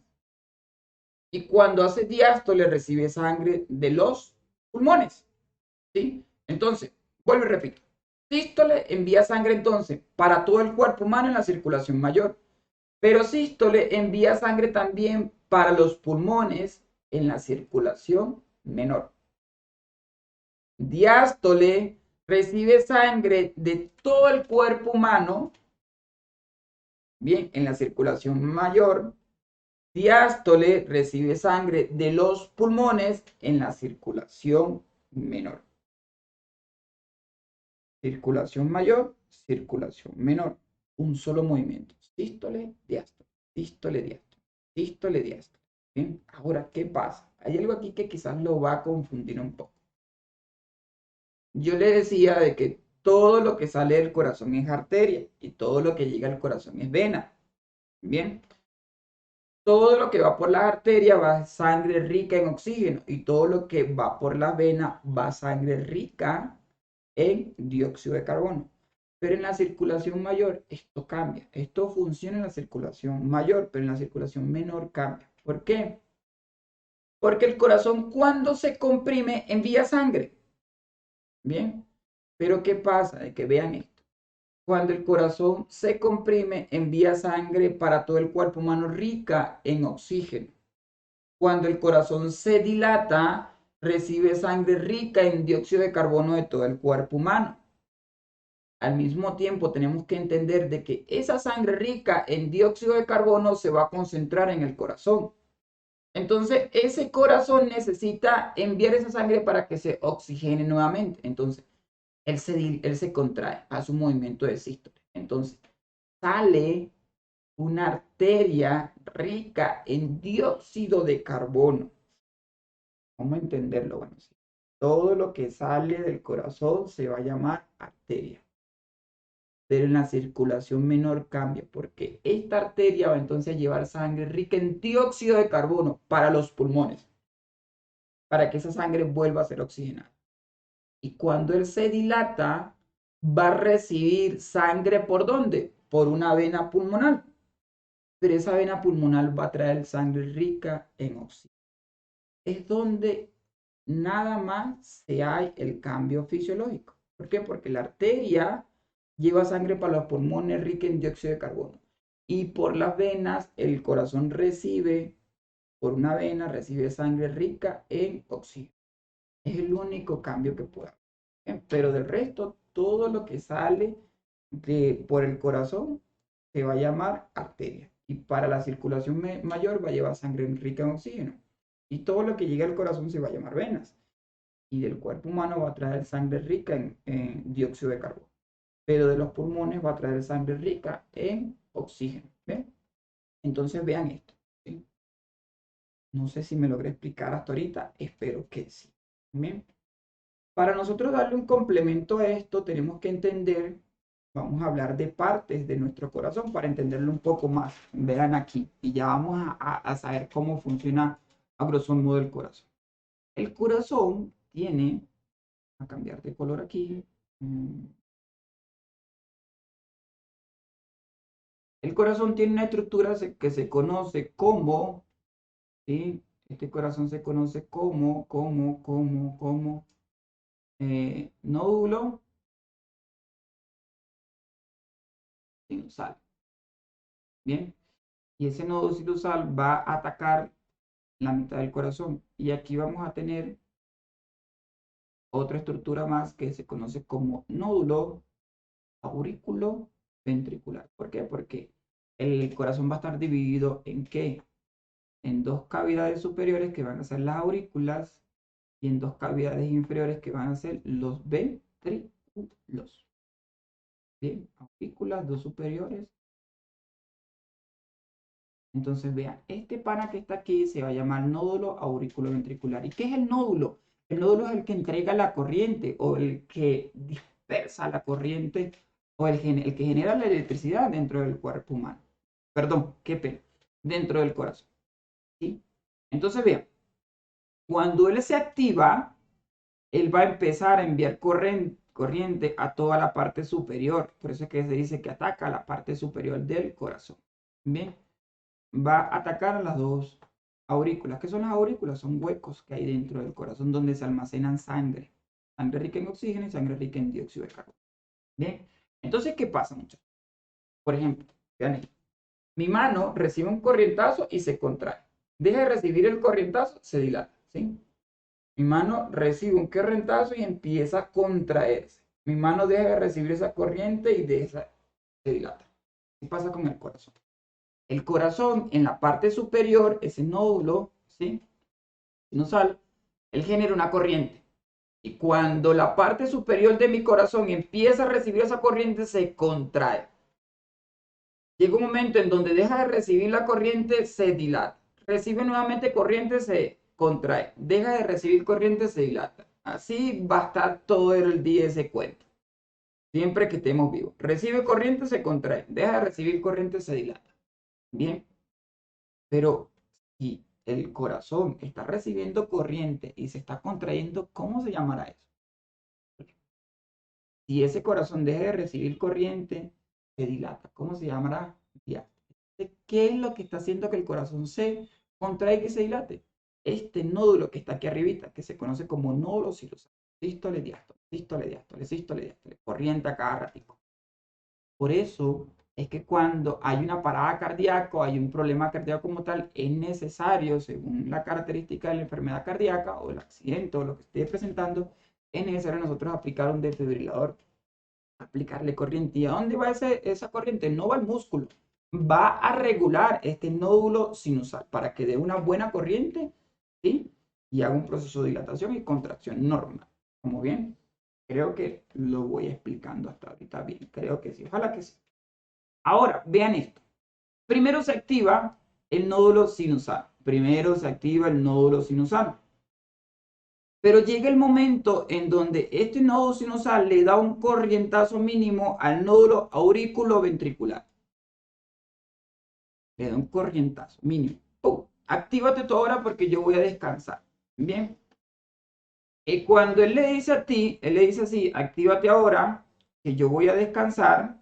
Bien. Entonces ya aquí arriba ya no hay más corriente. Ya aquí se elimina la corriente. Y si aquí se elimina la corriente, entonces tenemos que entender de que esa parte superior del corazón se está relajando, se está dilatando, está haciendo un proceso ¿de qué? Está haciendo un proceso de diástole. Pero ¿qué va a pasar? Como este amiguito nódulo auriculoventricular que está abajo se activó, empieza ahora a generar corriente aquí abajo. Empieza a generar corriente aquí abajo. Paralelamente, las dos cavidades ventriculares se van a contraer porque están recibiendo corriente. ¿Qué pasa? De que las dos aurículas que están arriba ya no tienen más corriente, se están dilatando, pero los de abajo se están contrayendo porque están recibiendo corriente. Entonces vean cómo es el cuento. Tenemos una cavidad arriba, tenemos dos cavidades acá, dos cavidades arriba, dos cavidades abajo. Entonces cuando esta se contrae, esta se dilata. Cuando esta se dilata, esta se contrae. Entonces si pasa todo el día ese corazón. Tú. Contrae, envía sangre. Se dilata, recibe sangre. Contrae, envía sangre. Se dilata, envía sangre. Se contrae, envía sangre. Se dilata, recibe sangre. Bien, así va a pasar todo el día. Nosotros escuchamos un tuc, tuc, tuc, tuc, tuc. Nosotros creemos que ese es el único sonido del corazón, pero no. Profundamente el corazón suena así. Tucu, tucu, tucu, tucu, tucu, tucu, tucu, tucu, tucu, tucu, tucu, tucu, tucu, ¿sí? Se contrae arriba, se dilata abajo. Se contrae abajo, se dilata arriba. Entonces es el tucu, tucu, tucu, tucu, tucu, tucu, tucu, tucu. Eso es lo que nosotros percibimos. Y ese es el movimiento correcto del corazón. ¿Qué pasa? De que, por ejemplo, hay una arritmia, hay alguna falla cardíaca, muchas veces están funcionando quizás al mismo tiempo. Tuc, troc, troc, troc, troc, o están funcionando muy poquito, no está llegando muy buena corriente y no deja que la cavidad se contraiga correctamente. Entonces, toc, toc. Pero si no se contrae correctamente, no bombea buena sangre. Y allí es donde nosotros necesitamos aplicar corriente y farmacología a ese paciente para que haga un buen movimiento. Toco, toco, toco, toco, toco, toco, toco, toco. ¿Sí? Listo. Entonces, recordamos. Dos cavidades superiores se llaman aurículas. Aurícula derecha, aurícula izquierda. Dos cavidades inferiores. Ventrículo izquierdo, ventrículo derecho. Ventrículo izquierdo, ventrículo derecho. Cada una de ellas almacenan un tipo de sangre y distribuyen un tipo de sangre. Pregunta para examen. Bien. Ahora, dos activadores de energía. Nódulo auriculoventricular, el de abajo, y nódulo sinusal, el de arriba. Necesitan tener unas carreteras para enviar toda la energía, para enviar todo el riego eléctrico. Bien, pregunta para examen. Haz de hits cada una de ellas. Preguntas para examen. ¿Vamos bien? Y tres capas del corazón. La más externa se conoce como pericardio, membrana que lo rodea. La más importante, el miocardio, el músculo, el músculo cardio del corazón. Es el que hace que se contraiga y se relaje. Y la más interna se va a conocer como, en este caso, endocardio. Endocardio, la parte más interna. ¿Vamos bien? ¿Sí? Por último, aquí vemos una característica de una sangre, bien, una característica de una sangre arterial y vemos la característica de una sangre venosa. ¿Ven? Esto es lo que yo le digo, mira, esto es el plasma.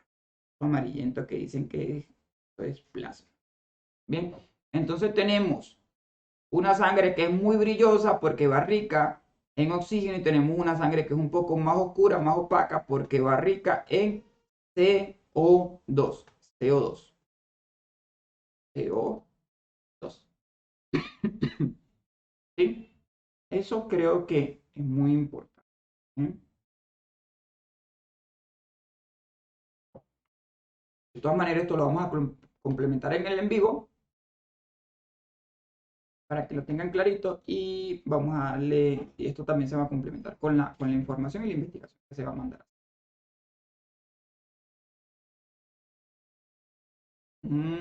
Vean cómo va desarrollándose esto, lo que se conoce como glóbulos rojos, que van ricos en oxígeno, van por todo el torrente sanguíneo, van por las arterias.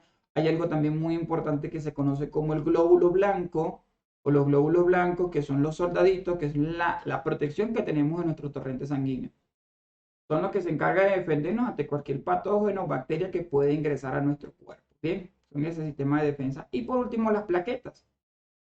Las plaquetas son los que cuando hay una herida se van a unir, se juntan entre sí en esa hemorragia, bien, para ayudar a que no siga saliendo la sangre, ¿sí? Para hacer un taponamiento, bien, lo que se conoce como el tampón plaquetario. ¿Cómo ven? Entonces, señores, es parte de nuestras vías más importantes dentro de nuestro cuerpo humano. Bien, importantísimo. Importantísimo. ¿Sí? Recordar. Tres divisiones. Arterias, venas y por último vasos capilares. ¿Sí? Las arterias muy gruesas, las venas un poco más pequeñas y los vasos capilares pequeñitos. ¿Por qué? Porque yo necesito de que aquí llegue oxígeno y que salga en el dióxido de carbono aquí. Entonces, como tengo unas arterias muy gruesas, va a ser muy difícil que llegue a la parte más superficial. Entonces necesito subdividirla en vasitos muy pequeños que se van a conocer como capilares. Muy profundamente los vasitos capilares que se unen con las arterias se van a llamar arteriolas. Y los vasitos capilares que se unen con las vénulas se van a llamar vénulas. Bien, pero van a cumplir la misma función de llevar el oxígeno. Y estos son los que tienen estrechamente contacto con las células principales, los tejidos. Bien, listo por aquí. Y ya por último, ¿sí? Vamos a finalizar con el sistema. Vamos a cambiar por aquí. Los apuntes están listos. Vamos a finalizar con lo que es el sistema nervioso. Bien, el sistema nervioso es el que se encarga de hacer la interacción de mi cuerpo con el entorno. Bien, cuando hablamos de interacción es yo percibir, yo conectarme, yo saber, yo encontrar y dar una respuesta con el mundo. Mi sistema nervioso es el que se encarga de esta percepción. Interactúa. Bien, percibe. Pero una vez percibe un estímulo, percibe una sensación, hace un proceso, ¿bien? Hace un proceso de recepción, de trabajar, ¿vale? Algo parecido como una planta muy grande de Internet. Por ejemplo, Google. Google percibe, tiene una interacción con nosotros, nosotros vamos a investigar algo, bien, Google procesa esa información y me da una respuesta. Entonces yo me meto en Internet, en Google y digo, tipos de vehículos. Entonces Google rápidamente procesa los tipos de vehículos y me da una respuesta y me da una serie de respuestas. En imagen, en información, en música, en video. Eso es una respuesta. Bien, entonces así funciona nuestro sistema nervioso. Recibe, percibe cada una de las informaciones de nuestro entorno y emite una respuesta si es necesario. ¿Cómo ven? Entonces, es aquí donde nosotros vamos a dividir el sistema nervioso. Vamos a dividir en dos principalmente, topográfico según su ubicación y funcional. Bien, según cómo se desarrolla. Cuando hablamos de topográfico y hablamos de localización, tenemos que decir de que el sistema nervioso se va a dividir en central, en este caso la línea media, que va a estar conformado por el encéfalo, el cerebro y el tallo cerebral. Bien, y la médula espinal. Todo lo que tengo aquí se va a conectar con la médula espinal que se va a dividir por el canal vertebral. Bien. Y vamos a encontrar también los periféricos. Todo lo que va a salir de la médula espinal para yo poder percibir aquí o tener esta sensación de pellizco, de dolor, llega aquí a mi médula espinal y sube a lo que es el encéfalo, cerebro, tallo cerebral para procesar. Y para yo poder generar una acción rápidamente. Bien, entonces me pellizcan, esa información va rápidamente a mi cerebro y mi cerebro da una respuesta. Cierra la mano, la quita, da una cachetada, lo que tenga que hacer. ¿Vamos bien? Cuando hablamos de funciones, hablamos de somático, en este caso autónomo, ¿sí? Visceral o vegetativo. ¿Ok? Entonces, para explicarlo, tenemos que saber que hay una estructura, ¿bien? Celular que hace parte de lo que es el sistema nervioso. Bien, y cuando hablamos de esa parte que hace, o esa estructura que hace parte del sistema nervioso, tenemos que entender que hay algo conocido como neuronas. Las neuronas son las células, ¿sí?, que se encuentran distribuidos en el sistema nervioso como tal. Bien. Entendiendo de que estas neuronas tienen una estructura y una división específica. ¿Sí? Entonces, ¿cómo entendemos esto? El tejido nervioso está formado por dos tipos de células. En este caso, principalmente las células nerviosas o neuronas, que son células de forma estrellada con muchas prolongaciones. Son excitables, en este caso especializadas para la recepción y estímulo de conducción de impulsos nerviosos. Están formadas en este caso por el cuerpo celular y diferentes prolongaciones, lo que se conoce como axón. Bien, el axón es por donde se transmiten los impulsos recepcionados. Bien, entonces vean aquí, tenemos un cuerpo, tenemos unas dendritas que son las que perciben. ¿Sí? El cuerpo la procesa y en el axón se envía ese estímulo, esa recepción de estímulo nervioso para finalizar en otro tipo de dendritas más, que son las más distales, que van a tener conexión con otra neurona. Bien, cuando una neurona tiene contacto con otra neurona, entendiendo de que ellas no están pegadas, no están unidas, simplemente están flotando en ese sistema nervioso como tal, en ese espacio. Están flotando. Bien, pero ¿qué pasa? De que las neuronas se hallan en el encéfalo, en la médula espinal, en los ganglios nerviosos. Y cuando se recibe ese estímulo de una neurona por otra neurona con un mínimo contacto, se va a conocer como una sinapsis. ¿Sí? La sinapsis permite a las células nerviosas comunicarse con otras a través de los axones, en este caso dendritas, ¿sí?, transformando una señal eléctrica en otra química. ¿Bien? También tenemos que entender, como ven en la imagen, nosotros podemos aquí tener, ¿ok?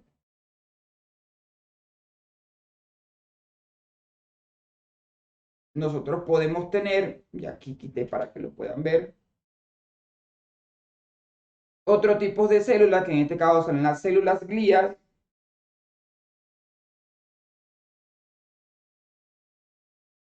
Estas células glías van a tener una característica, bien, son células auxiliares que protegen y llevan el alimento a las neuronas. Bien, ¿qué significa glía? Significa pegamento. Tejido que forma de una otra forma una sustancia de sostén de los centros nerviosos. Está compuesta por de una otra forma, capa delgada que se incluye dentro de las células especializadas y ramificadas. Aquí tenemos varios tipos de glías, como lo es el astrocito, el oligodendrocito, las microglías, entre otras. También están células epidemarias. Bien, estas glías se encuentran en la glía central, o estas células glías se encuentran en la glía central.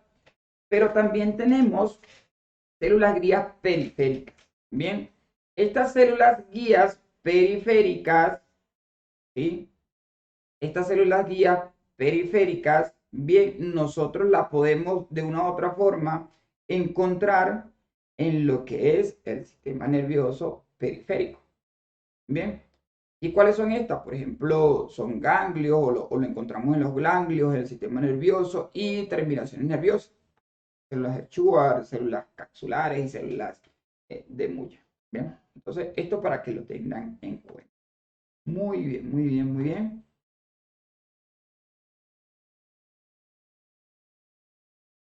Hacemos mención también a que, aunque el sistema nervioso constituye una unidad morfológica y funcional, esta para nosotros estudiarla tenemos que dividirlo entonces en sistema nervioso central y sistema nervioso periférico. ¿Quién constituye el sistema nervioso central? El encéfalo y la médula espinal, ¿sí? Central. ¿Y quién constituye el sistema nervioso periférico? Bueno, el sistema nervioso periférico está dividido por la parte somática y la parte autónoma. Cuando hablamos de somático, él comprende lo que es nervios craneales, nervios raquídeos. Bien, la parte autónoma comprende el sistema simpático y el sistema parasimpático. Bien, el sistema nervioso constituye por el encéfalo y la médula espinal, está protegido por tres membranas. Es necesario recordar y saber ese tipo de membranas que vamos a encontrar en el cuerpo humano, bien, perdón, a nivel del sí, en el cuerpo humano, pero a nivel del sistema nervioso, y que van a tener un nombre y una división. Bien, estas divisiones se van a conocer como dura madre, pía madre y aracnoide. Se denomina también, o se conoce como las meninges. Bien, además el encéfalo y la médula espinal están protegidos por una envoltura ósea, lo que se conoce como las vértebras como tal. Bien, en este caso también lo que son los huesos del cráneo. ¿Sí? Son espacios donde se encuentran estos órganos, están ocupados por un líquido incoloro y transparente. Líquido céfalo importante. Vamos a hacer una evaluación del paciente. Tengo una salida un poquito amarillosa, un poquito opaquita, color paja por la cavidad auditiva y por la cavidad nasal. Este paciente lo más seguro es que me tenga una fractura de cráneo. Bien. Por ejemplo, importante saber aquí, una de las funciones más importantes, sirve como medio de intercambio a determinada sustancia, sirve para mantener el equilibrio iónico, ¿sí? Adecuado y como sistema de amortiguador mecánico. Bien, son los que ayudan a mantener flotando el sistema nervioso.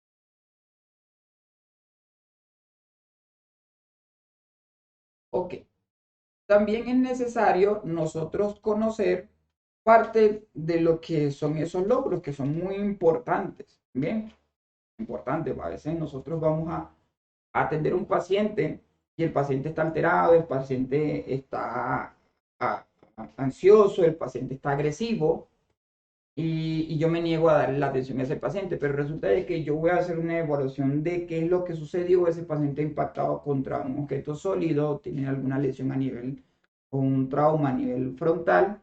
Ese paciente lo posible es que tenga una lesión o un traumatismo a nivel del lóbulo frontal. Y recordar y entender que, por ejemplo, el lóbulo frontal percibe las sensaciones auditivas, el entendimiento, el lenguaje, bien, lo que se conoce como la fascia o la lectura. Entonces, muchas veces cuando tienen una lesión a nivel del lóbulo frontal, están alterados. Y si yo no entiendo de cómo funciona el sistema nervioso, yo desisto de darle la atención a ese paciente y puede entrar quizás en un tema legal, porque estoy negando la atención y no estoy entendiendo la fisiología de ese paciente o la fisiopatología. Bien, entonces es importante conocer las funciones y esto es un tema de investigaciones que se le va a dar. ¿Cómo está dividido o cuáles son las funciones de los lóbulos? Bien, aquí como lo podemos encontrar, tenemos el lóbulo frontal, tenemos el lóbulo parietal, tenemos el lóbulo occipital, bien, y por último tenemos el cerebro. Y vamos a averiguar las funciones de cada uno de ellos. ¿Y por qué son importantes en lo que es la atención prehospitalaria? Bien, otra cosa muy importante también son los surcos, bien, que se puedan encontrar. Muy importante el surco de Silvio, Rolando, y en este caso la cisura o esas divisiones, bien. O los giros, bien. Por ejemplo, tenemos un giro presental, también tenemos un giro post-rolándico, bien, o pre-rolándico, ¿sí? Aquí se desarrolla una función muy importante que también se van a mandar a investigar, bien. Chicos, es parte de lo que es los sistemas, ¿sí?, del cuerpo humano principales que nosotros vamos a atender en estos tipos de pacientes como tal. Bien, cuando vayamos a brindar una atención prehospitalaria, es parte de las presentaciones que se tienen. Esto va a ser un complementario para lo que es la evaluación en vivo, ¿sí? O perdón, la actividad que vamos a tener en vivo con cada uno de ustedes. Y espero que puedan estudiar. Igualmente se les va a mandar un refuerzo evaluativo e investigativo para que puedan tener cada uno de estos temas completamente. De aquí viene la complementación en lo que son signos vitales, ¿sí? Para poder desarrollarlo con una evaluación primaria y una evaluación secundaria de todo. Entonces, podemos ya dar por finalizado aproximadamente casi 2 horas de actividad, casi 2 horas de presentación. Podemos dar hoy por finalizados lo que es esta temática, ¿sí?